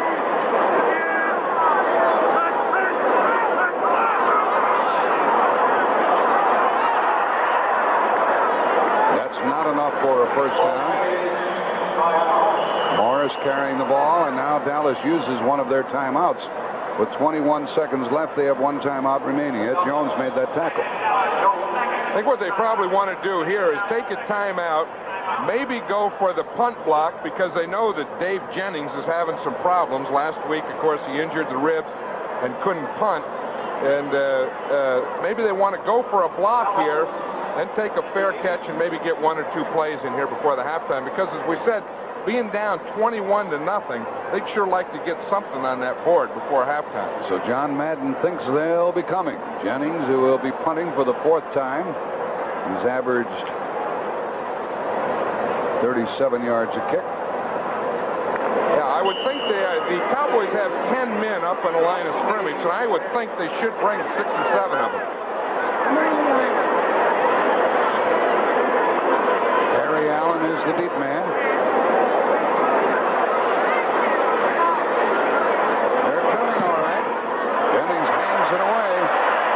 Be any protection for Allen, who took it on the 21. He won't get very far. Talk about a good, solid tackle downfield by Robbie Jones. He put his head down in the right spot, didn't he? He sure did on that one, but the big thing was Dave Jennings and that punt that he got off in that situation. 51 yards. I tell you, he made a nice recovery. Last week, he couldn't even kick. Ali Haji Sheikh had a kick. He had bad ribs, but he looks like in 1 week that he's fine again after that punt. And Haji Sheikh had to punt, and he had it blocked in his only effort. The ball at the Dallas 30. They have 1 timeout left and only 9 seconds remaining. And they trail 21-0. They're in a leaky boat. I think here they'll probably just run out the clock. You're right. Tim Newsom, he's carried more than 100 times without a fumble. And he does run out the clock, and do these fans love it? Lawrence Taylor made that tackle. Whoever wins this game will lead the Eastern Division of the National. Well, of course, one of the big differences 3 turnovers for the Dallas Cowboys, none for the Giants. The Cowboys will get the ball to start the second half. Ali Haji Sheik will kick it off. Start the second half. Gary Allen and Ron Fellows are deep for the Cowboys. And this one heads for Fellows. He took it on the 1. Oh, he fumbled the ball. And the Giants have the ball again on the 4th turnover. Byron Hunt covered it. The 4th Dallas turnover.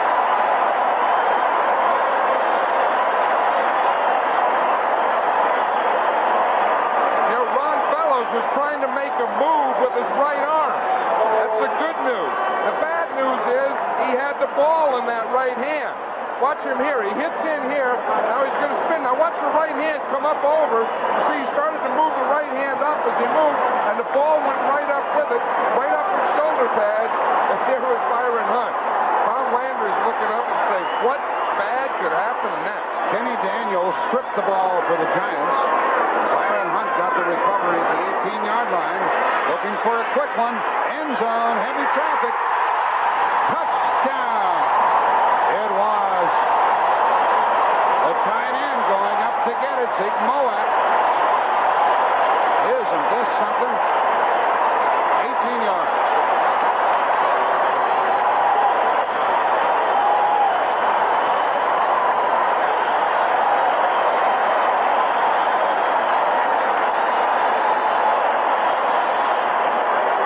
The things that Landry said at halftime means nothing when you fumble the opening kickoff. And the thing that the Giants are doing, they're not only getting these turnovers, but when they do get one, crap, they're hitting the Cowboys right back with it. Another extra point makes it 28-0. Haji Sheik hasn't missed all year. He's 8 out of 8.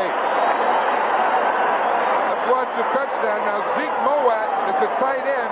He'll come from the right side. We see here Sims. He picks him up right now, right down the middle.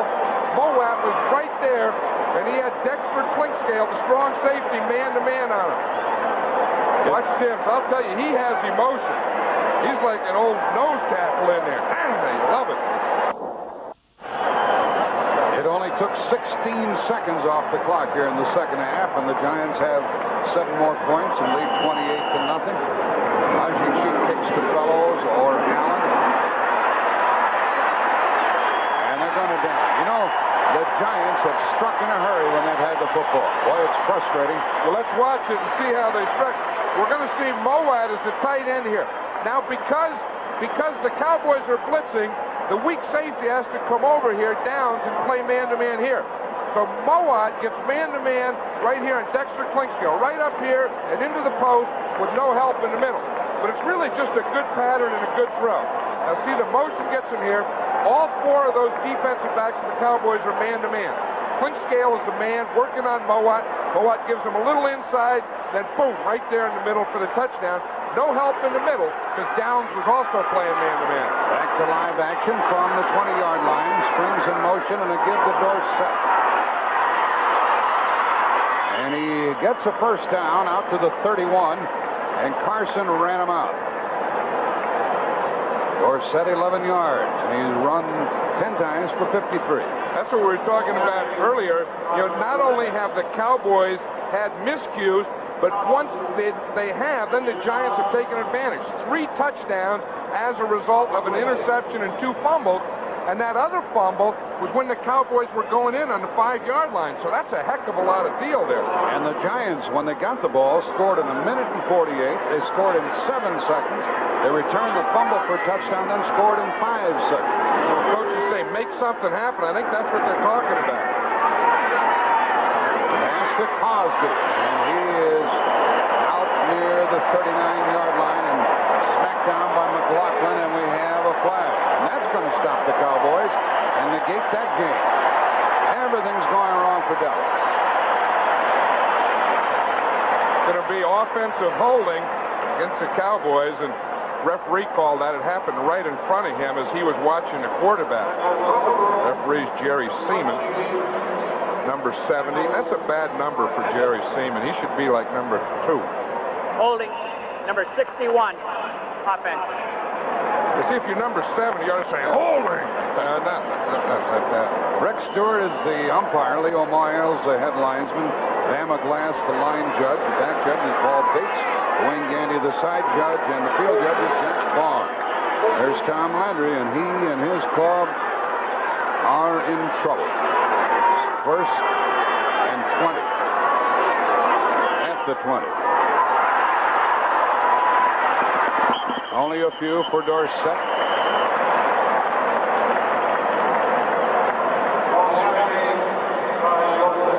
Terry Kennard and Perry Williams defending. We had the 2 top quarterbacks in the NFL after last week's first games, and today in the NFC, rather. I think the big thing there that Bill Sims said, you know, last week he had over 300 yards in the first half. Now he only has 136, but the big thing there is that 3 touchdowns. Second and 17.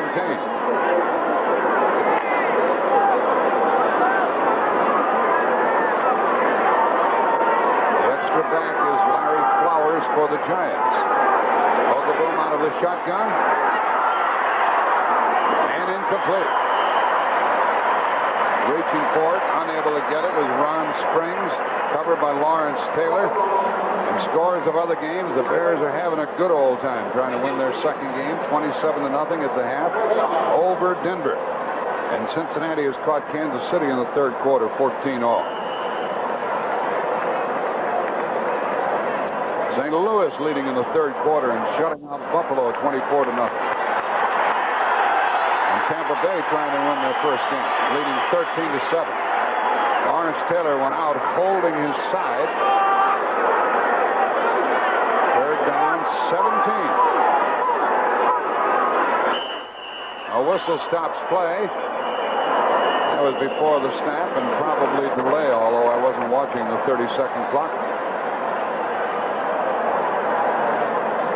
It's a procedure call against the Cowboys. And that's what it was. The clock ran out. The 32nd timer ran out on him. Larry Hogaboom is looking a little frustrated here. You know, Danny White would get that look once in a while. And, of course, so they replaced Danny White with Hogaboom. And, you know, like Tom Landry says, when you... Prior to the snap, number 65 and number 75, offense. Still third down. That's the 4th penalty against the Cowboys. The Giants have been penalized once, and there's the yardage, 3rd and 22. That's why the clock ran out, because the guys jumped off sides before they did it. Speaking of clock, we haven't even played 1 minute here in the third quarter.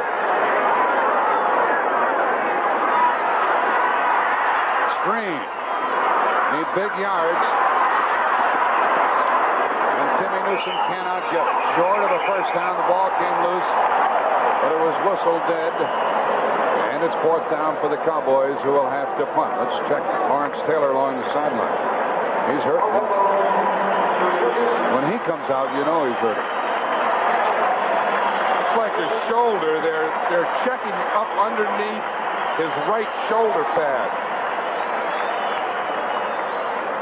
Pretty soon, if they really have to check, they'll probably take that jersey and pads off. Well, they're doing it right now, so they can take a look at it. Back to get this Danny White punt, and remember, he can throw and run. This is his 5th punt of the day. Is Phil McConkey. Hung it high. There's Dandy covered. You're in trouble, Phil. And he's down at his own 29-yard line. Tackled downfield by Steve DiOssi, and Taylor is hurting. That's a shame. Giants have a 28-0 lead. 13-17 left in the half, and they're at their own. That's Lawrence Taylor on the Giant bench. What they're doing there, Jack, is checking for a separation in his shoulder. They took the jersey off, and then they took the shoulder pads off, and then they just cut the T-shirt off. Giants, let's see how they approach things now. They have Woolfolk in motion and Morris in the backfield. They give to Joe Morris, and look at too tall. Boy, you talk about a mismatch. Jones is 6'9", and Morris is 5'7". I know, but someone has to block too tall for Morris, because as you say, too tall is too tall for Morris, but what happened on that, it looked like looked like the right tackle, Carl Nelson, fired to the outside, and Too Tall took a quick inside move on him, and he just missed him. Tall says, look what I found here. Icing the shoulder. It's second down and 14 for the Giants.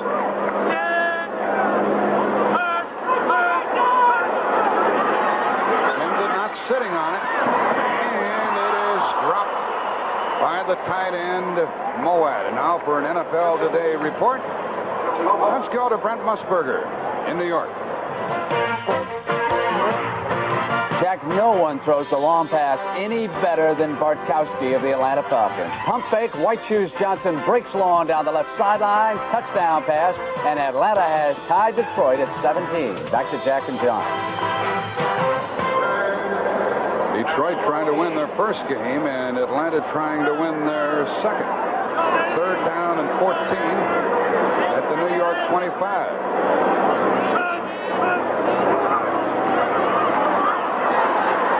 Sims going for the bundle, and he throws incomplete. Was trying to get it to the speedster Bobby Johnson out of Kansas. There's Lawrence Taylor. Michael Downs and Ron Fellows were covering on that play. Look at that physique, John. That's the way, I was going to say you used to be. That's the way you are. What they're doing there, you see, is they're checking both shoulders, and checking down there at the hands to see if he still has strength in that shoulder.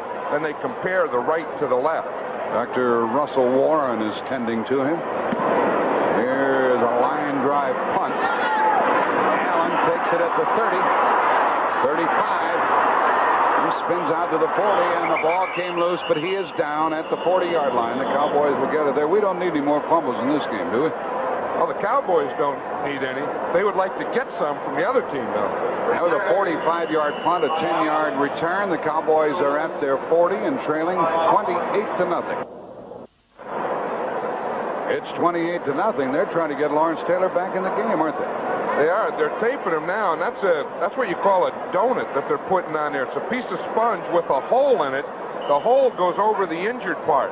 Then they'll put the shoulder pads on over that, and they're trying to get him fixed up to go back in and play it. First they put ice on it, and now they're trying to get him back in there. Even with the score, 28-0. The player's a player. The coach is the coach. A trainer's a trainer. Crosby in motion, and Hogaboom on first down. Gets another first down across midfield. The ball came loose, and they say it's dead. It's a dead ball. It's a dead ball. The Cowboys already have 9 turnovers in a game and a half.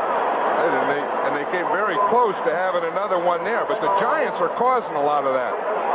Pat Summerall and John Madden will be in Green Bay for that Bears game. The Bears trying to win their second of the season today, and also next Sunday on CBS, Atlanta at Minnesota, and the Cardinals at Indianapolis. Look at that Chicago score as Walter Payton breaks Jimmy Brown's NFL total offense record, more than 15,000 yards. So congratulations to Walter. The ball is at the 49 of New York. Here comes Dorsett.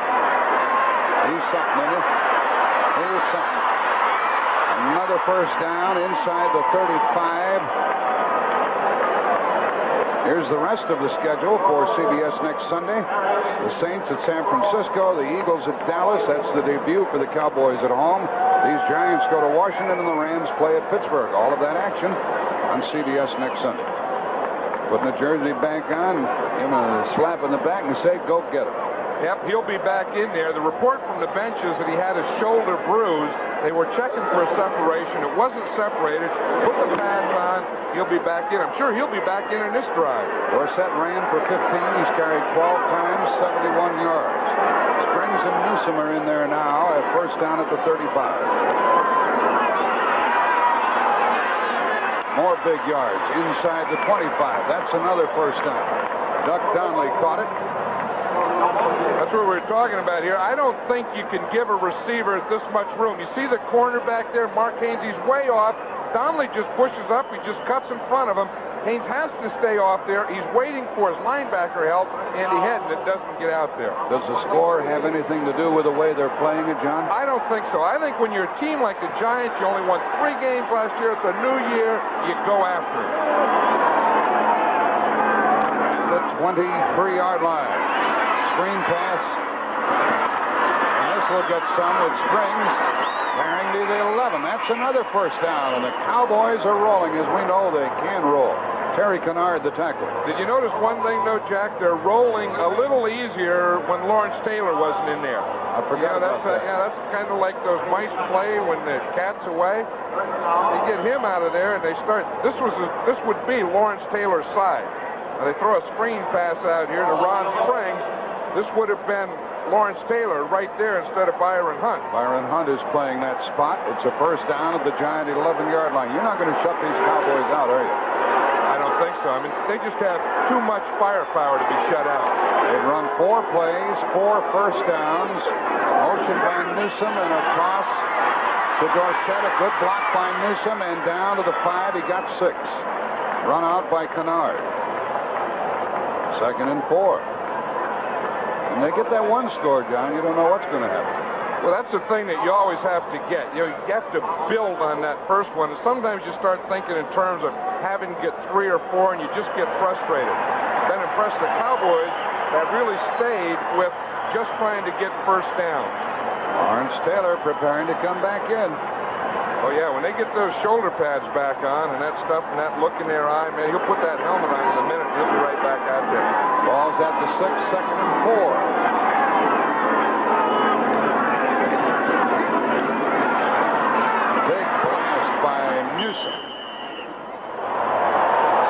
Well, there was some action in there that Newsom keeps churning. The thing about Dallas on this drive, John, although they had some big gains earlier, they are not impatient now. Well, I think with a young quarterback like a Gary Hogeboom, I think you have to do that. I think that's what Tom Landry's thinking about here. Ball is marked down at the 1-yard line, and here he comes, along with the goal line defense. He's coming in with a bunch of other guys, and the Giants are going to the goal line defense. I love goal line. This, to me, is where football is played. You know, you can go up and down the field and all that, kind of like golf. You know, you drive for show, putt for dough. You do all that stuff in the middle. Here's what you do for dough, right down here. Who wins this battle? 3rd down and 1. Springs in motion. A fake, a pass, and a Dallas touchdown to the tight end, Doug Crosby. He had one Monday against the Rams. Lawrence Taylor was trying to get there and couldn't do it. That's right. They took advantage of Lawrence Taylor coming back in on that one. He has to play man-to-man in this goal line defense. He's going to end up. But see, he's coming across. I think what happened, Crosby beat someone else's man because that can't be his man. He came all the way from the right side. He was just the closest guy to get there. I think the linebacker over Crosby came on a blitz and no one covered Crosby. The extra point try.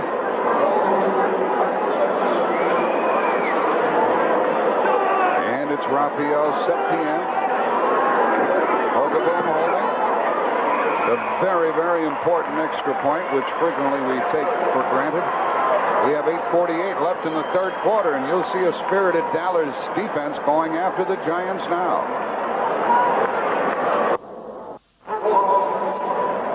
Rafael Septien kicking off. 7 plays, 60 yards, 3:23 the time. And 4 of the 7 plays were 11 yards or better. And so the Cowboys strung it out. Septien kicks off to Butch Woolfolk. 8:48 left in the 3rd quarter. 28-7 our score. The Giants leading. Line drive kick, and it goes into the end zone. It'll come out to the 20-yard line. Let's watch that touchdown again and see what happened. Here's Doug Crosby. He's going to catch the ball over here. Now watch Ron Springs. As he comes in motion, that brings Mark Haynes a corner. And he goes back out. Haynes goes back out. The back goes in the flat. No one covers Crosby right here. The closest guy is Taylor. He comes from all the way from this side, but that's not his man. Now watch here. Springs comes in motion. Haynes comes with him. Springs goes back. Haynes goes back. The outside man takes the back. No one takes Crosby right there. Stop it. Right there. Here's Crosby. No one takes him. The closest guy is Lawrence Taylor. First down at the 20-yard line and a pass play. Well, the Giants aren't sitting on it, are they? Look at there. Yeah, what a big hit. I'll be surprised be surprised if Woolfolk gets up. What a blast he took from Michael Downs, the free safety. Oh, Lord, did he get hit. You know, that was the one. As we see it here, we see Butch Woolfolk. He's going here against Clinkscales, holding him up. Now he sees beyond him. See, now he thinks he's open. Sims thinks he's open. But right back here, see, he didn't see Michael Downs. And Downs puts his helmet right in the middle of Woolfolk's ribs. Wow. Talk about the free safety reacting to the ball. Watch, here's Michael Downs. Here's the ball. He's just chasing the ball, and that brings him right into Butch Woolfolk. Watch him. He's just watching the ball. He's going, get the ball, and look what the ball shows him. Woolfolk, and he puts that helmet right in the rib. And Woolfolk is just getting up now. See, here's the double. Clinkscale short. He lets him go. Woolfolk has to go up completely exposed. Ooh, and Downs gets it. Ooh. Is there any spearing involved there, sir? No, I don't. I mean, that's you know, he's going for the ball and the play and the man and everything, and I don't think that's a spear. Here's a surprising stat for you. And first downs in this game, as we look at Woolfolk, Dallas 17 and the Giants 8. Sims in the first quarter was 7 out of 10, and since then, 1 out of 6, but that was for a touchdown. They can't afford to sit on it, John. No, they can. And, you know, looking at that last play, I don't think that was an illegal spear. I mean, it was obviously, he put his helmet in his chest, but to me, that's part of a tackle and play, and I don't think that was an illegal play. Tony Galbraith is in the backfield with Rob Carpenter now. Carpenter the setback. He's in the pass pattern. And the pass is caught underneath by Bobby Johnson. And a big gain out to the 47-yard line and a first down. And now for an NFL Today report. Well, we're going to stay right here after that first down and the big run by Bobby Johnson. You know, it was a big run, but the thing is, it's poor tackling by the Cowboys. Now watch Bobby Johnson, free agent rookie out of Kansas. He catches the ball here. Now watch all these guys around him. There's a linebacker secondary. They're just falling on the ground. That's poor tackling. They're not, one, they're not in position to tackle, and two, they're not making it. Bobby Johnson caught 8 last week. This is his first today.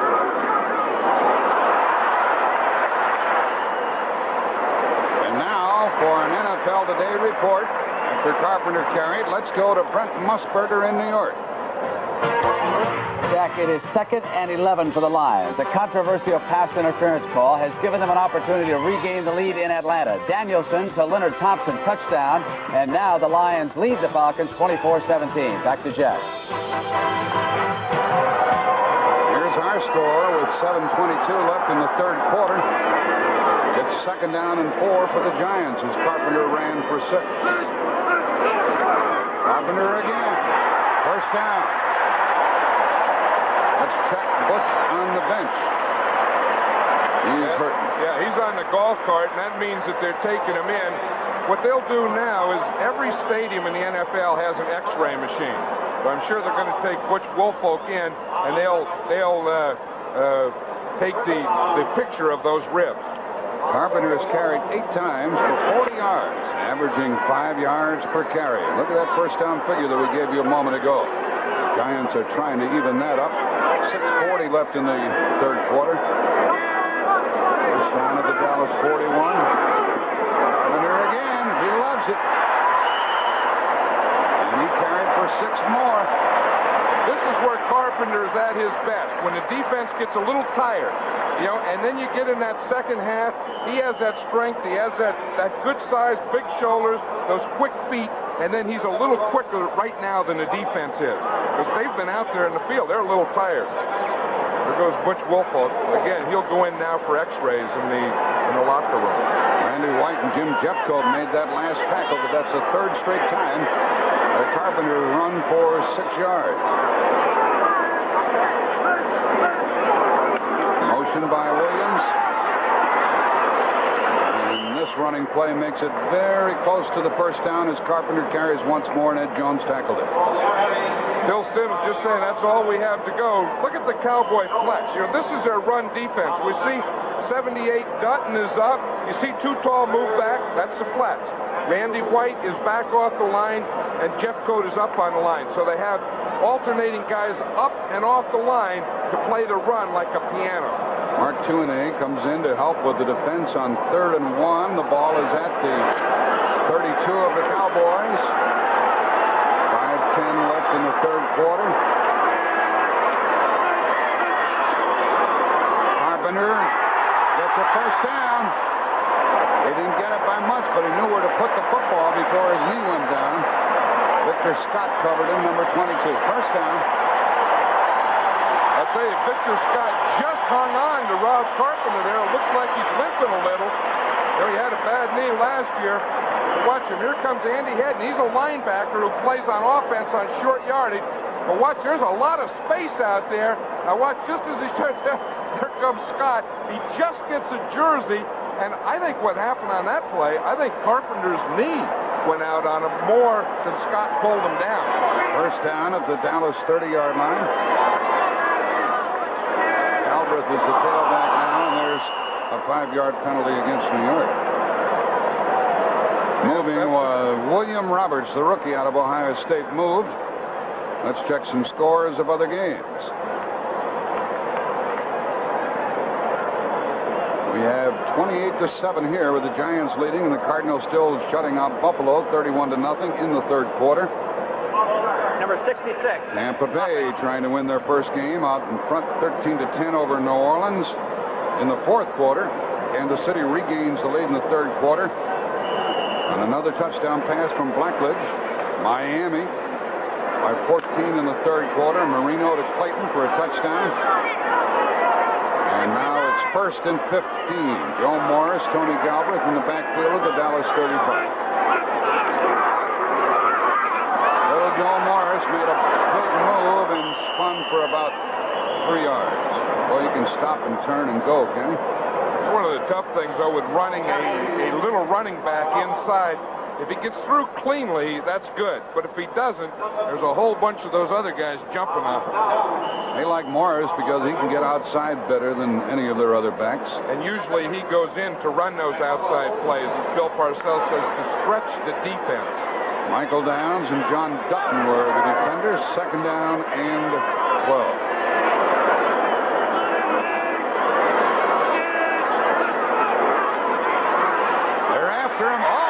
A fumble, and who has it? The Giants got it back. Too Tall Jones had it for a moment, and now they changed it and they said, no, you got it. The Cowboys ball. The guy that made that play was Randy White. I always talk about Randy White. Too Tall got it, but we'll watch it again and watch Randy White. He's going to come right up the middle, right here to the left of the screen, right over Billy Ard, number 67. You see right there the inside move? Now watch him come right there. He got him right in the middle, right around the net. Boom. Let's watch him. There's the second guy in. Watch Randy White. He takes that inside move, left hand up, right arm over, straight into Sims. Had the ball up, fumble. Too Tall's there flopping around. He comes up with it. First they said that he didn't have it, but Jones did have it. And it's a first down at their own 48. Hogaboom. And a gain of only 3 yards on the pass to Donnelly. Mark Haynes covering. Haynes won't give you very much. Here's Randy White, who made a big defensive play a moment ago. Andy White's thinking, geez, I made a play there and I helped the team, but maybe I should have done a little more at training camp and a little less fishing. I would have felt a lot better today. He had a bad back during the week. Could have had a bad back from carrying all that money he got on his back and a sack. There we are in the 3rd quarter, and there's the clock, 3:22 in the 3rd period. The pass was good for 3. Good for 4, 2nd and 6. Here's their set out running McLaughlin. And a first down inside the Giant 35-yard line. And now a flag goes down. Baldinger, the offensive lineman, was in the middle of something. Derek's down there. I think what started that is Dorsett. Usually, they think when they get him, he's going to go down, but he did. He put his head down and finished off that run. Some Giants were flying off of Dorsett. I think they got a little embarrassed and then maybe a little frustrated. 15 yards, 14 carries, 91 yards for Tony. And a penalty against the Giants. Against the Cowboys. That's the first indication by Jerry Seaman, the referee. All of this has stopped the clock. It should be a dead ball foul, though, so instead of going back to the original line of scrimmage, the 15-yard penalty should be from where the ball ended up if it's a dead ball foul, meaning after the ball was dead. See, that's what they're talking about now. Was it before the whistle blew? If it was, then they go back to the original line of scrimmage. Personal foul, unnecessary roughness, number 62, offense. It is completely after the down is over. Brian Baldinger. Consequently, it'll be first and 25. See, this is what I'm talking about. We'll see 62 right there. You see the whistle blew. The Giant defender stopped. That was Baldinger came over. Yeah, it was Kennard. He stopped and was standing there. Baldinger came over and got him. So anyway, it was a dead ball foul. So it goes from where Dorsett ended up 15 yards back, not back to the line of scrimmage. Boy, that's confusing when you get into rules. But let's watch Dorsett run. Now, usually when he gets tackled, he goes down. But now watch right here. I mean, he makes all those good moves. We talk about things. But watch him right here. He hits Kennard, and he finishes the run off. Oh. Kennard is saying, geez, I just got knocked back by Dorsett, and here comes Baldinger, and he's going to hit me. First and 25 at the Giant 48. And the big penalty. And a flag goes down again as the pass is incomplete to Doug Donnelly. Pass was thrown in the defensive backfield. I think it was against Lawrence Taylor, Jack. He was really complaining there. They're probably going to get the Giants for defensive holding. That was away from the ball. That wasn't on Doug Donnelly. If so, that will be an automatic first down. 3:05 left in the first quarter. We'll see some sparks fly if the Cowboys get another touchdown here, won't we? Holding, number 56, defense. You saw it. Decline. Yeah, he was holding over here on this right side, and Donnelly caught the ball on the other side, so it was away from the ball. He didn't mean penalty decline. Yeah, he did, see, because Donnelly caught the ball, and they would rather take the play than the penalty. But the others an automatic first down, and the defensive holding, they had long yardage. Now what are they doing? What they did is they took the play to find out where Donnelly would be. Right. Okay, then they found out that it wouldn't have been a first down. Holding, number 56, defense. First down. Yeah, it's a first down on the holding call because the play wouldn't have been enough for a first down. That's right. What they did is they took the 5-yard penalty instead of the 19-yard gain. Because at first the referee gave him the 19-yard gain, then it wasn't a first down. Then the Cowboys said, well, then we'll take the 5-yard penalty because it's automatic first down. Because it was first and 25. Now it's first and 10 at the 43. You got a lot of rules and penalties and stuff in this part of the game, huh? Is that good stuff? At the New York 43-yard line. High formation with Springs and Dorsett. Very good tackle by Haynes, and there's a flag. There's a flag.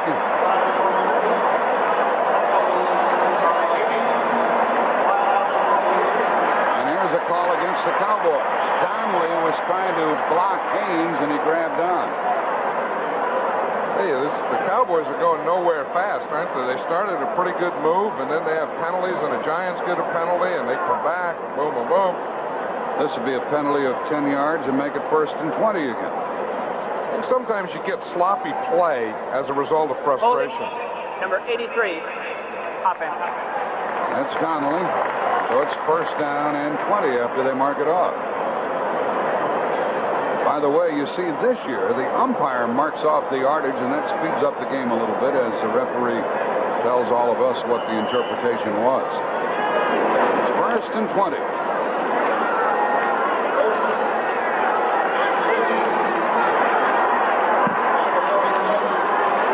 Renfro to the left, Donnelly to the right. Hogaboom runs out of the pocket. Throws on the run, incomplete. Incomplete to Renfro. And now for an NFL Today report. Let's go to Brent Musburger in New York. Jack, it's a dandy one down in Atlanta. Just as the Lions go ahead, the Falcons come storming right back, and again it's Bartkowski. This time to Stacey Bailey. Now, there are 13 minutes and 55 seconds remaining in this game, and the two are tied at 24. Let's go back to Jack Buck. Thank you, Brent. They have some game going there. Ours isn't quite that close, but an interesting affair nonetheless. The ball is at the 47 of the Cowboys, 2nd and 20.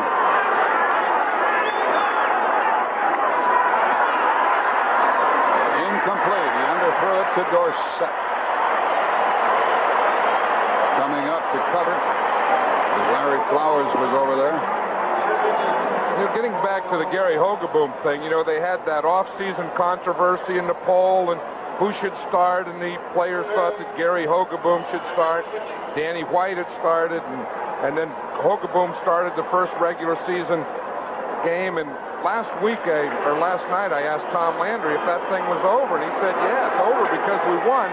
He said, but wait until we lose one with Hogeboom, then it's going to start all over again. Right. He said it's settled for now. And I bet it'll start again tomorrow. 3rd and 20.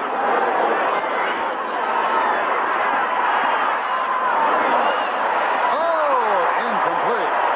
To Renfro. Had to go through his hands, and Hogeboom has to be disappointed. He made quite a throw. He made as good a throw as you can make and as good a throw as you have to make. Renfro ran a nice pattern on that play, but the ball just went right through his hands. Watch him out here on the outside. He's open. He makes a nice move. He's wide open. The ball just goes right through his hands. Here comes the 5th punt from Danny White.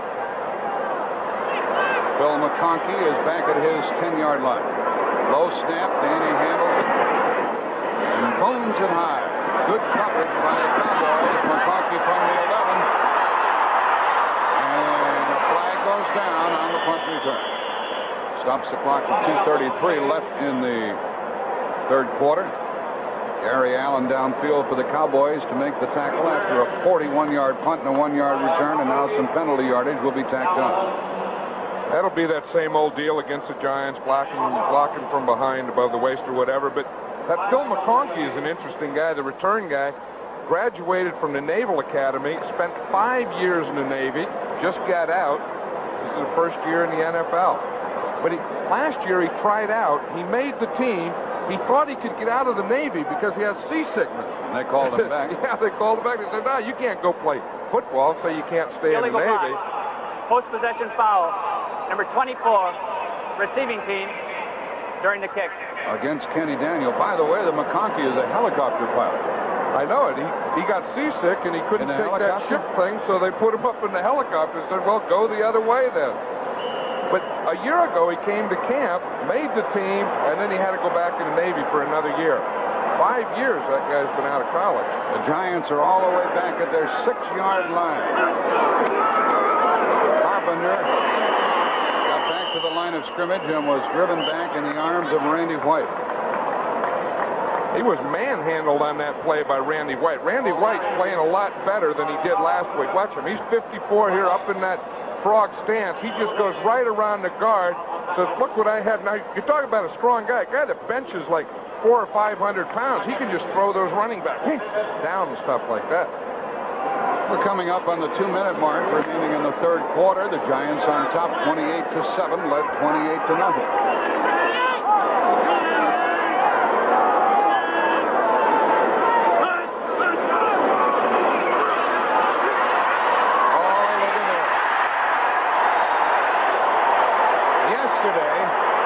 Parcells told us that play was going to be open for him today, didn't he? He wanted to get in that situation. He said in that situation, coming off the goal line, he wants to hit his tight end, Zeke Mowat. You watch that. He thinks that they go out there and they're really worried about the outside receivers. He said that tight end right there in that crease will be open coming off that goal line. That's what he learned in the film watching the Cowboys last week against the Rams. Scale made the tackle at the 28. 1:11 left in the 3rd quarter. Motion by Johnson. And the back can't shake loose. Little Joe Morris, nothing doing. As you talk, John, it's tough for him to run up the middle. Well, you know, the thing that I do like about the Giants this year, though, is when they're coming off the goal line or going in, they're much more aggressive this year. Last year, they would have run the back inside and tried to punt. Now they say, let's go. Let's get a first down. You know, and I mean, they're making things happen, and I think that Bill Parcells should be congratulated for making a change, doing something, getting different guys. Morris gained 1 yard, 2nd and 9. Brunig made the tackle. Carpenter. Misdirection play across to the 31. 3rd and long coming up, and that will probably be the final play of the 3rd quarter. Jim Jeffcoat and Ed Jones were there.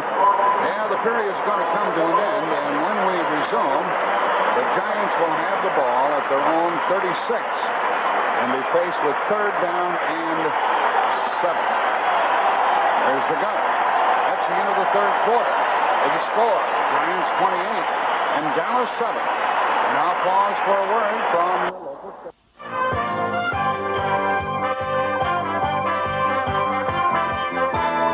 CBS Sports coverage of the National Football League is sponsored by Michelob Light, an exceptional light beer with a rich, smooth taste.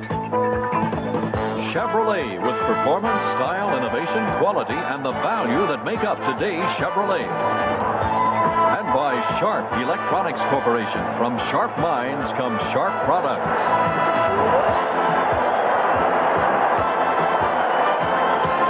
There's the score, so the Cowboys need 21 to catch their opponents as we start the final quarter. I'm Madden and Jack Buck with you from Giants Stadium. It is 3rd down and 7. Bobby Johnson, Tony Galbraith, Byron Williams, Ernest Gray are all in there. And the wave cheer from the crowd. Shotgun for Phil Simms.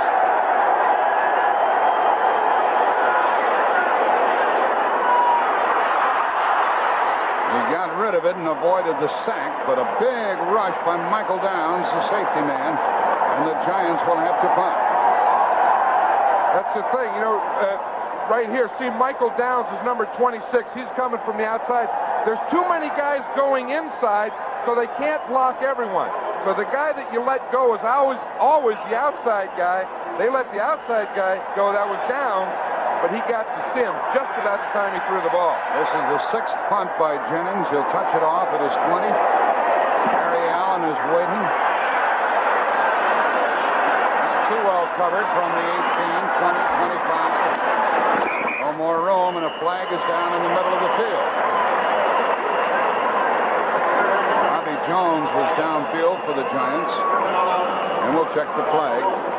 We don't even have to check it. It's the same old thing. You know, it happens every time. They're going to have to do something about that. Every punt, there's a flag down. So, I mean, something, either the rules are wrong or the players are wrong. So everything, it's always against the return team. It'd be better, like you do touch tackle, just let them start on a 20, give them the ball. We don't have to go through all this. The flag, the deal, the blocking from behind, the boom, boom, boom. It happens every punt. That was a 51-yard punt and a 7-yard return. Well, let's save that film as evidence for when you want to change these rules. Oh, watch. It happens every week. He'll tell us illegal block from behind. Illegal block. Number 62, receiving team during the return. And we'll catch that guy. It's going to end up right here in the middle of the screen, right there, right on the right. It was against the Dallas Cowboys, and they are all the way back to their 17-yard line.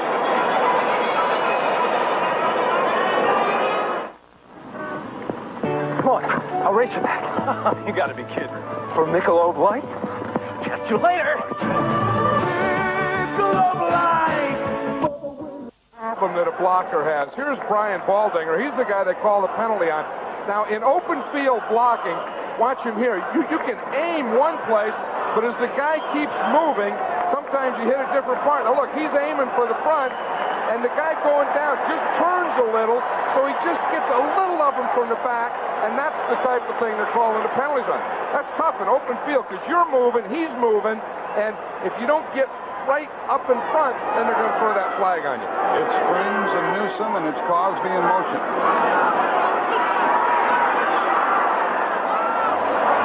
And incomplete. I tell you, they've dropped a few balls. This was intended for Mike Renfro, number 82. Perry Williams was covering, and this gentleman, Tom Landry, told us that Renfro was still learning the system. Well, of course, they got him in the offseason in a trade from Houston that they traded Butch Johnson to. Then Renfro came to training camp, and he had a hamstring, so he didn't get a lot of work. And we're talking about how Hogaboom had worked with Donnelly. Conversely, he hadn't spent hardly any time at all with Mike Renfro. Hogaboom had hit 6 in a row, and now he has missed on his last 4. Second down and 10 on the 17. Screen left to Springs. First down, out to the 30-yard line. Let's check the other teams and see how they're doing. Kenny Hill made that tackle. Cowboys are at their 30. Buffalo's on the board, but trailing badly in the fourth quarter, 34-7 at St. Louis. Bears shutting out Denver, 27-0 in the fourth quarter. They're going to win their second game. Kansas City hangs on by 7 in the fourth quarter over Cincinnati. A 52-yard field goal by Nick Lowry. The Eagles a 12-3 lead over the Vikings in the fourth period. And Miami by 14 in the fourth quarter over New England. You see that Lawrence Taylor is back in there. That's the 20th first down for Dallas today.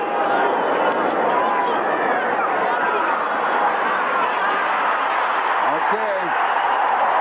The Giant defenders were very tenacious. They ran by him once, came back and got him. That's the 4th time he's been sacked. That was Lawrence Taylor on the sack, Jack. You talk about second effort. Watch him here. He's number 56. He's going to come from the outside. He's going to go down. Howard Richards. Now watch Taylor. He's grabbed. He goes down. He goes down. He bounces right back up and zeroes in on Hogaboom. That's what you call second effort. You go around. The guy grabs you. You go down. Boom. You bounce back up, and you still get that quarterback. Taylor's had a heck of a day. He caused a couple fumbles. He gets sacks. This guy's all over the field. And playing with that injury. Second down and 13 as they lost 3 on the sack. 13:20 left in the game. Heavy traffic and out of bounds. No flag. In case you're wondering.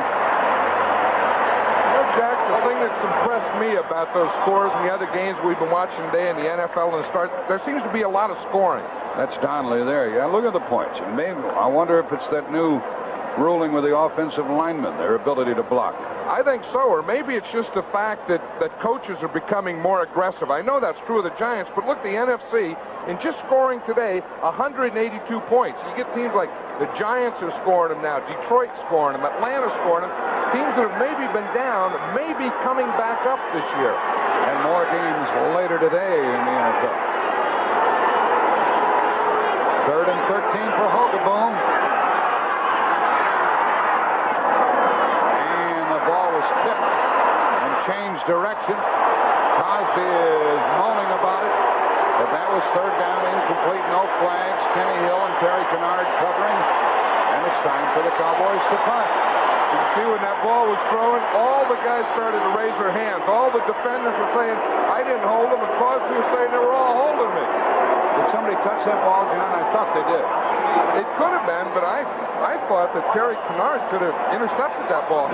He looked like he just came up there and stopped when he saw it was incomplete. Here's the 6th punt. There's Phil McConkey waiting for it. He's inside his 30. Another low snap. White handles it. McConkey takes it on the 38. And nothing. A 1-yard return. That was a 35-yard punt by Danny White. And a 1-yard return. 12:57 left in the game.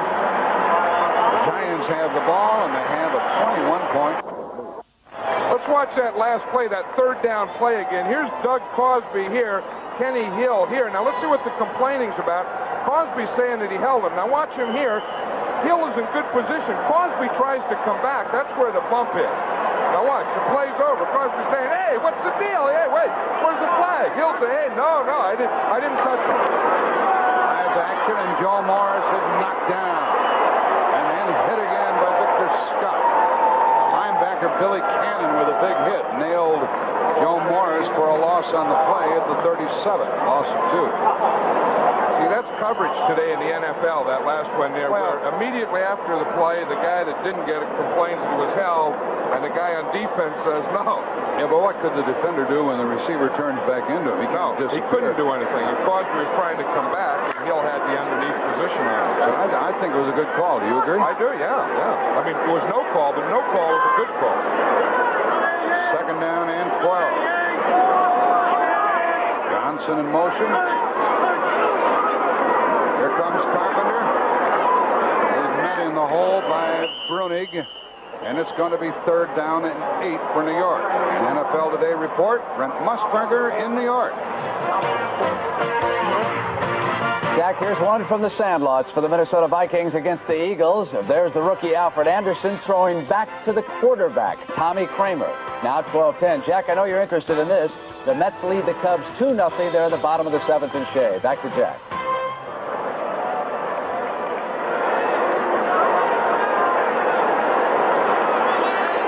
Okay, Brent, third down and 8 here. With regard to the Mets, if they win, they'll be back within 6 of the Cubs. A low snap. Sims handled it. Throws on the run, and it is out of bounds. Out of bounds, taken down by Lino Manuel. Everson Walls was covering on the corner, and the Giants have to punt with 11:22 remaining. He's tooting his horn for the Giants. He's probably been waiting about 15 years to toot that horn. He's saying, now, knock on it. We're scoring. We're beating Dallas. I'm going to bring that thing out and toot it. Gary Allen awaits the punt from Jennings. A big rush was on. They didn't touch the kicker. Allen takes it on the 23, across the 30, 35, 37-yard line. A good return by Gary Allen, and hallelujah, John, you're going to love this. No flags. No flags because the ball didn't stay in the air long enough. 36-yard punt. 36-yard punt. Cowboys have the ball. Here's our score with 11:10 left in the game. The Cowboys had better get busy. They're at their own 37, trailing by 21.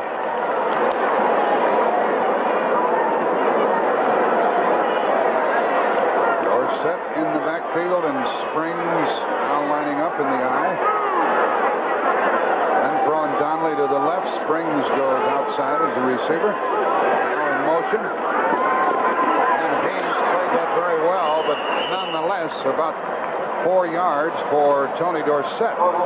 Next Saturday on CBS Sports Saturday, Thomas Hearns puts his title on the line against Fred Hutchins. He's third ranked. It's a scheduled 12-round bout. And we also have a couple of horse races for you, the Woodward and the Futurity Stakes. It commences at 3:30 Eastern Time. How about the Hitman? Is he going to take care of himself? I think that Hearns-Hutchins is going to be a heck of a fight because Hearns wants to prove something now. You know, he had the big one against Duran. He wants to keep this one, get a good one against Hutchins, and then, of course, get the big one. Oh, boy, there's been some hitting today, and that pass is incomplete to Cosby. A big blast by Terry Kennard, number 43, and surprisingly, Cosby bounces right back up. The way that Kennard hit Cosby on that way is the way that Thomas Hearns hit Duran, I think. Man, he whacked it. Woo. I'll tell you, he really did. That's what a free safety can do. At the same time, see, he had linebacker coverage underneath. The free safety just sitting back there and reading, seeing the ball, and going up to the ball. Now watch him right here. He's coming to the ball, and look what he finds right in front of the ball. That's the same thing that happened to Butch Woolfolk earlier. Lewis Monroe, who, like Killingsworth, transferred here from Auburn. Couldn't get downfield. He tried to...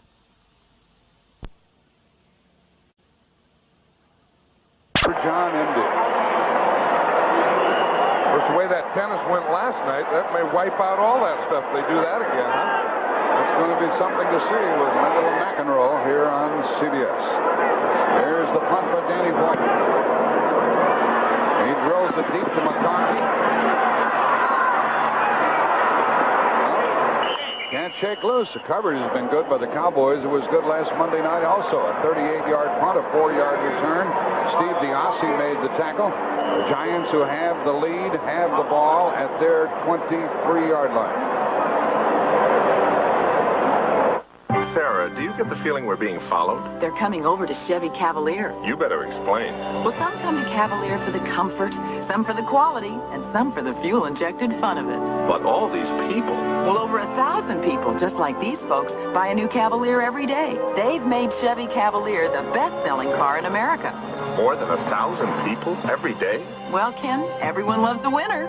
Cavalier, it's the best-selling car in America. That's today's Chevrolet. First, someone gets an idea. Then someone else may look at it differently. Even add a thought or two. Technology from a company called TRW helps ideas get around. Because getting an idea from one place to another is as important as getting an idea. Tomorrow is taking shape at a company called TRW. Do you love a mystery? Angela Lansbury does. Someone killed Sherlock Holmes. America's best-loved sleuth is hot on the trail of murder, she wrote, coming soon. Last week, Gary Hogaboom on Monday night was 33 out of 47. A little bit different tonight. Here in New York, first down at their 23 for the Giants. They'll try to chew some of the clock away, and Carpenter ran by a tackler and got some good yards. For an update, let's go to Brent Musburger in New York. Jack, drama down in New Orleans. Inside of 2 minutes. Second down for Richard Todd. He pulls out, and Hokie Gaijon comes out of the backfield. He's got it out in the flat. Eludes one tackler. Steps down the sideline. Beasley Reese, the former Giant, saves a touchdown, but Gaijon has just scored, and now the Saints lead at 17-13. Back to Jack. Clock running. We're down to 9.5 minutes left in this game. Carpenter picked up a nifty 6 at 2nd and 4. And he gets a first down to the New York 35 before Michael Downs stopped him. Remember, as we look at Tom Landry, that whoever wins will be all alone at the top of their division. There's Danny White. What do you think his thoughts are, John? I think that his thoughts are that he probably won't play today. You wonder what's going to happen tomorrow when they look at the film and then see who's going to be the starter again on Wednesday. I'm sure that he's looking at this. You don't like to see your team lose, but it's a renewed thing for Danny White, maybe. Ball at the 36, a first down. Motion by Johnson. 3 in a row for Carpenter. He's not bashful about blasting into that hole, and even when there's not much there, he goes straight ahead. Especially in the fourth quarter. You know, that's when Carpenter is his most successful. You know, I think that he takes those first half, and the defense is quicker. They get worn down. The fourth quarter is a Rob Carpenter type of quarter. That's what the Giants are trying to do now. They don't want to let up or let down, but they want to take time off the clock, give the ball to the fullback, not let the Cowboys get the ball back. Carpenter's carried 17 times, 72 yards. Ed Jones made the last tackle. It's at the Giant 39-yard line. Second down. Carpenter again. And he was tripped up by Dutton when down at the 41. We have 7:50 left in the game. Giants on top by 21. They led 28-0. It's 28-7. There are the figures for Carpenter. That's quite a few for him. Well, he had a good week last week, didn't he? Well, he really did. He had a big run that was called back, but the type of game that it was last week wasn't really a fullback running game. Today, in this second half, it's becoming that. I think right now the Giants are just trying to run time off the clock, and with a 3-touchdown lead, that's a smart thing to do. Third down for the Giants. Third down and 4. Look out. Here's the inside handoff, and it worked. A big run by Galbraith for a first down, and a little trick play by the Giants. They ran right by the rush. That was a trick play. The Giants tricked him into it. Look, they get in their shotgun. They put in Galbraith. He's a pass receiver. Watch the Cowboys. They're all in their pass rush move, blitzing from the right side. They run to the other side. Galbraith makes a nice cut there, and he's able to get the first down before Dennis Thurman gets him down. That was a good call. Good call by the Giants. Took them out to their 49. By the way, we haven't forgotten about Butch Woolfolk, who was taken off the field. We haven't received any word with regard to his condition, so we'll just wait. But we'll tell you. From the 49, a first down, Carpenter again. And he gets a couple to the Dallas 48. And now for an update, let's go to Brent Musburger in New York. Jack, the Minnesota Vikings have just moved ahead of the Philadelphia Eagles after a turnover. It was the rookie from Baylor, Alfred Anderson, from a yard out. It's 17-12. A lot of time left there, 11 minutes. And now the Mets lead the Cubs 5-0. Back to Jack. Thank you, Brent. Looks like the Mets will be 6 games out when the day is over. Here we have 5-5-5, and now the clock runs, and it is 2nd down and 7 at the Dallas 48. I like that. Brent keeps you up in the baseball while you're here doing the foot. That's not a bad deal. Carpenter kept those feet moving and picked up a couple of more. Clinkscale made the tackle.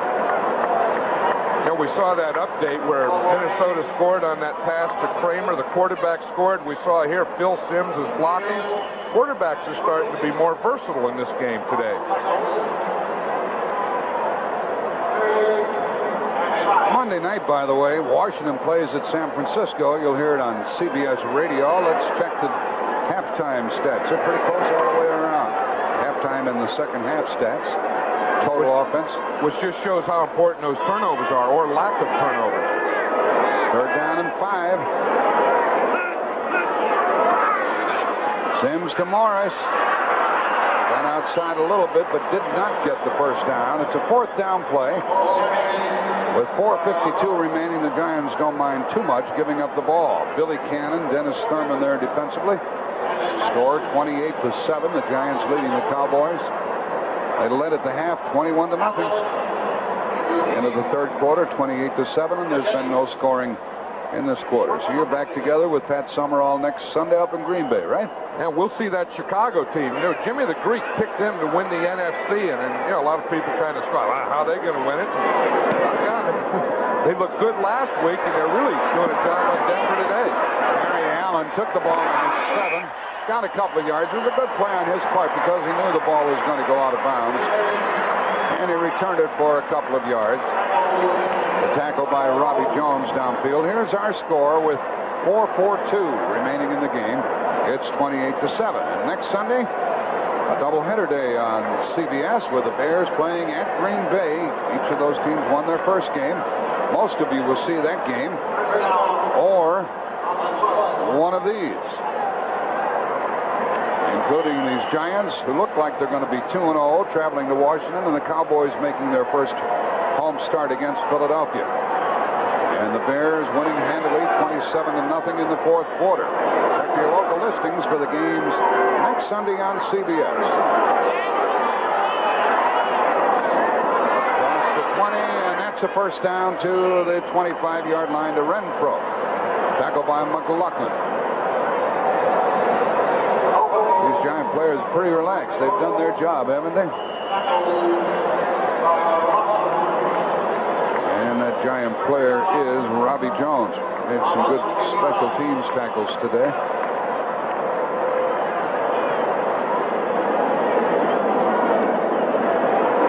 Get some big news about Walter Payton.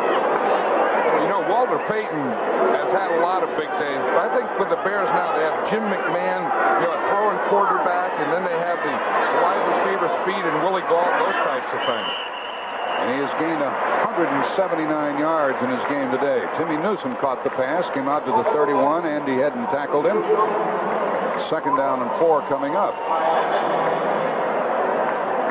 Now the clock is killing the Cowboys. 3:40 left. And there's Bill Parcells, the head coach in his 2nd year as the head man of the Giants. I think those Giants are the things that killed the Cowboys today. I don't know. I don't know how easy it's going to be for the Cowboys to bounce back after this one, because in every area they've been defeated today. Offense, defense, special teams, the whole thing. Hogaboom running for his life and dumps it off, and they do not call intentional grounding. Casey Merrill chased him. Now, the referee is the only one who can call intentional grounding, but he did not. And Casey Merrill was trying to get one there, but again, if there's any blue jersey in that area, they'll give it to the quarterback. Now watch Merrill. He's coming right up. He forces Hogaboom out. Hogaboom can feel Merrill there. He feels him around his hip. He just throws the ball out there. Casey Merrill was the last one in the Giant dressing room yesterday, checking some film after their workout. Well, what impressed me even more than that is he was the last one off the field. He was working on his pass rush stunts. Then he went in the locker room, and when we left the locker room, which was 4 hours after practice, Casey Merrill was still there studying film on these Cowboys. Critical 3rd and 4 play for the Cowboys. And it's batted down. Or they're making penetration. George Martin got in there and deflected the ball. And if the Cowboys play it straight, they'll have to punt. I think Hogaboom hurt his hand or his arm on that play, Jack. Let's watch it and see if we can see. It looks right as he threw the ball. It looks like he got his hand or arm hit right there. You're right. You see that as he threw the ball, and that's why the ball went like a wounded duck. And sometimes that'll get that arm, elbow, or shoulder. Now watch it right here. You see, as he throws it, he hits George Martin's hand. Well, here's a figure to tell you how well the Giants have played. Look out! White fumbles the ball, kicks the ball, got it away. That's his 8th punt of the day. And it's picked up by McConkey, and he's back down. What a good tackle that was. A very good tackle downfield by the Cowboys' Billy Cannon. Hey, that was a heck of a play by Danny White to get that ball off there. Lots of things happened there. Danny White punting for the 8th time. Kick one 42 yards under duress.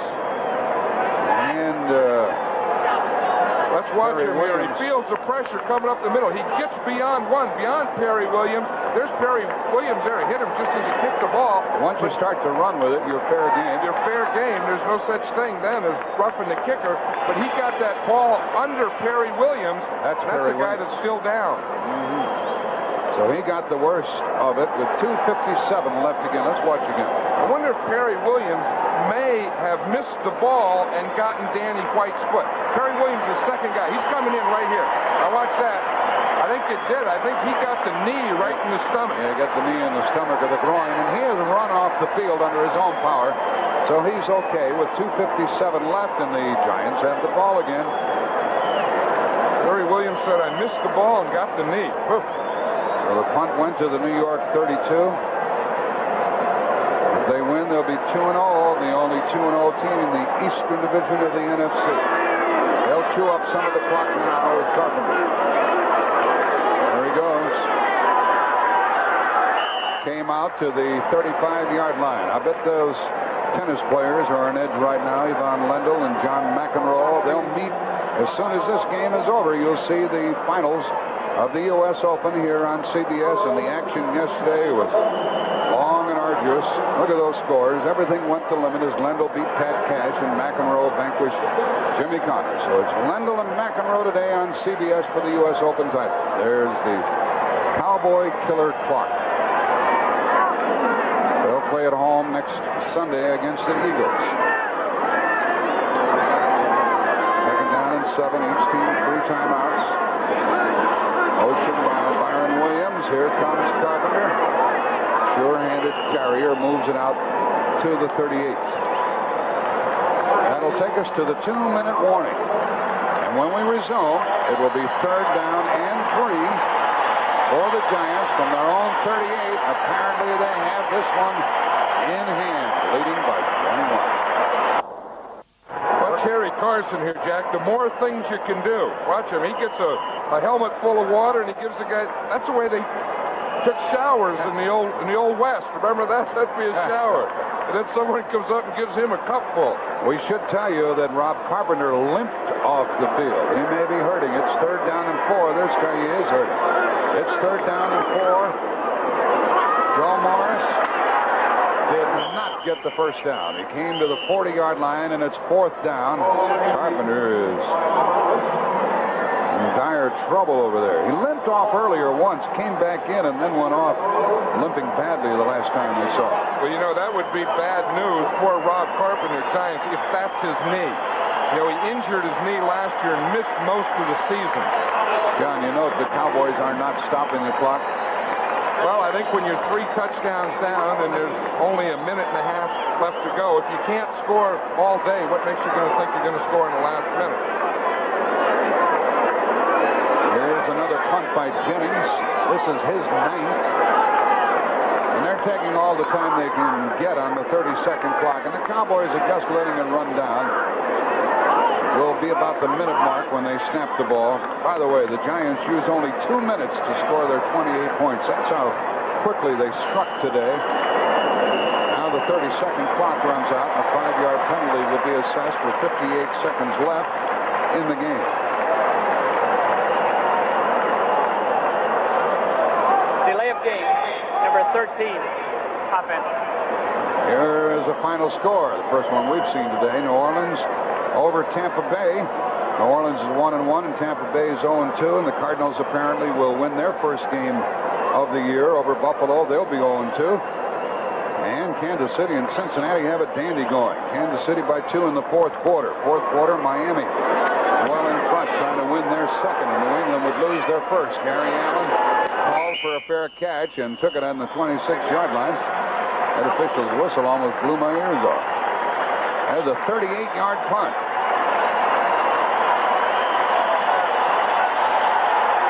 Our executive producer of CBS Sports, Terry O'Neill, senior producer, Charles H. Milton III, produced by Robert Stenner here this afternoon at Giants Stadium. Sandy Grossman, our director.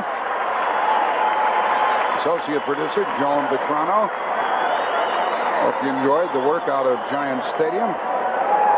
Carl Prince, the field technical manager, and others involved in our telecast. The Giants are going to be 2-0 in about 52 seconds from now. And the Cowboys are going to be 1-1, but it's not a good 1-1. You know, Tom Landry, I think, was worried about this last night. He said, you know, we're not really ready to play, and they came out and they looked that way today. So the question is, ready as a team. This could be a long year for the Cowboys. Mike Swanson, our statistician, Bill Breslin, our spotter here today, is screen pass. And out of bounds. And running with the ball was Tony Dorsett. Dorsett came close to 100 yards here today, but he really wasn't a factor in the contest because they got behind so quickly. He's run for 95 yards, and there's Phil Simms. Phil Simms and his coach Bill Parcells, a happy Bill Parcells. You know, last year was a tough year for Bill Parcells. They only won 3 games. A lot of tough things happened to him. But in the offseason, he really did something about the team. 20 roster changes, got some speed. He's a lot different team now, and a lot more exciting team, a lot more fun team. And I know they're more fun to watch, but I know he's having more fun. That was a first down on Dorsett's last effort. Here's another first down for the Giant 41. I'll say this for New York. They've really been whacking people today. Mike Renfro caught it. A 22-yard pickup. John, you saw the Eagle-Giant game last week, and I know you weren't that impressed with the Giants, even though they won. I was impressed in that they were doing more things. They had more speed. But today, I think that success from last week, I think, carried over into this week. And they came into the game with a lot of confidence. And it wasn't like past years where they said, oh, geez, I hope we can beat the Cowboys. They really felt we can beat the Cowboys. And they will. And they did. They want to make another score, and they've called timeout. They have 2 remaining. The prime game on CBS next Sunday will be the Bears playing at Green Bay, and the Bears are nailing down their second victory. Other action, the Falcons at Minnesota, the Cardinals at Indianapolis, and Dallas at home against the Eagles. Giants travel to Washington. They'll get another test then. The availability of Carpenter is going to be a big item, and the well-being of Woolfolk is still to be dealt with. We haven't gotten any information about it. Well, that's the thing. You know, they may lose both, John. The Giants could have lost both their starting running backs. There's the time remaining, 32 seconds, and the timeouts left. The score is 28-7. There's been no scoring in in the fourth quarter. The Giants got ahead 28-0 and lead 28-7. Hogaboom has played the entire game. And the pass is out of bounds as caught by Donnelly. Out of bounds is the ruling. Doug Donnelly looked like he relaxed a little too much on that sideline and stepped out of bounds. I think had he worked his feet a little more, he could have stayed in bounds. Well, they were pretty good news with regard to the injuries. As we watch the play again. Let's see if he could stay in bounds. He has to stand right there. Yeah, he could have. He just not backed up that way. Here's the news about Woolfolk. Bruised ribs. Now, that's a good report from the hit he took. And Carpenter, twisted ankle. And that's good the way he limped off, too. Well, it's good that it was an ankle and not the knee on Carpenter. And, of course, they were able to take the x-rays on Woolfolk. Hogaboom is taken down. And he put the ball backhanded, but the play had been whistled dead in the grasp of. That stops the clock with 21 seconds remaining in the game. Andy Hedden got in there. That's the fifth time they have sacked the Dallas quarterback. Herb Frost, by the way, is going to travel to Green Bay before Pat Summerall and John Madden go up there for Sunday's game to tell you the story on CBS. So we'll cover that one in the fullest and see if the monsters of the Midway are back. Third down and long, caught by Springs. We're down to 1 second. This game is over. No flags. The Giants lead their division with a record of 2-0, and the Cowboys are 1-1. These Giants were something to behold here today, weren't they?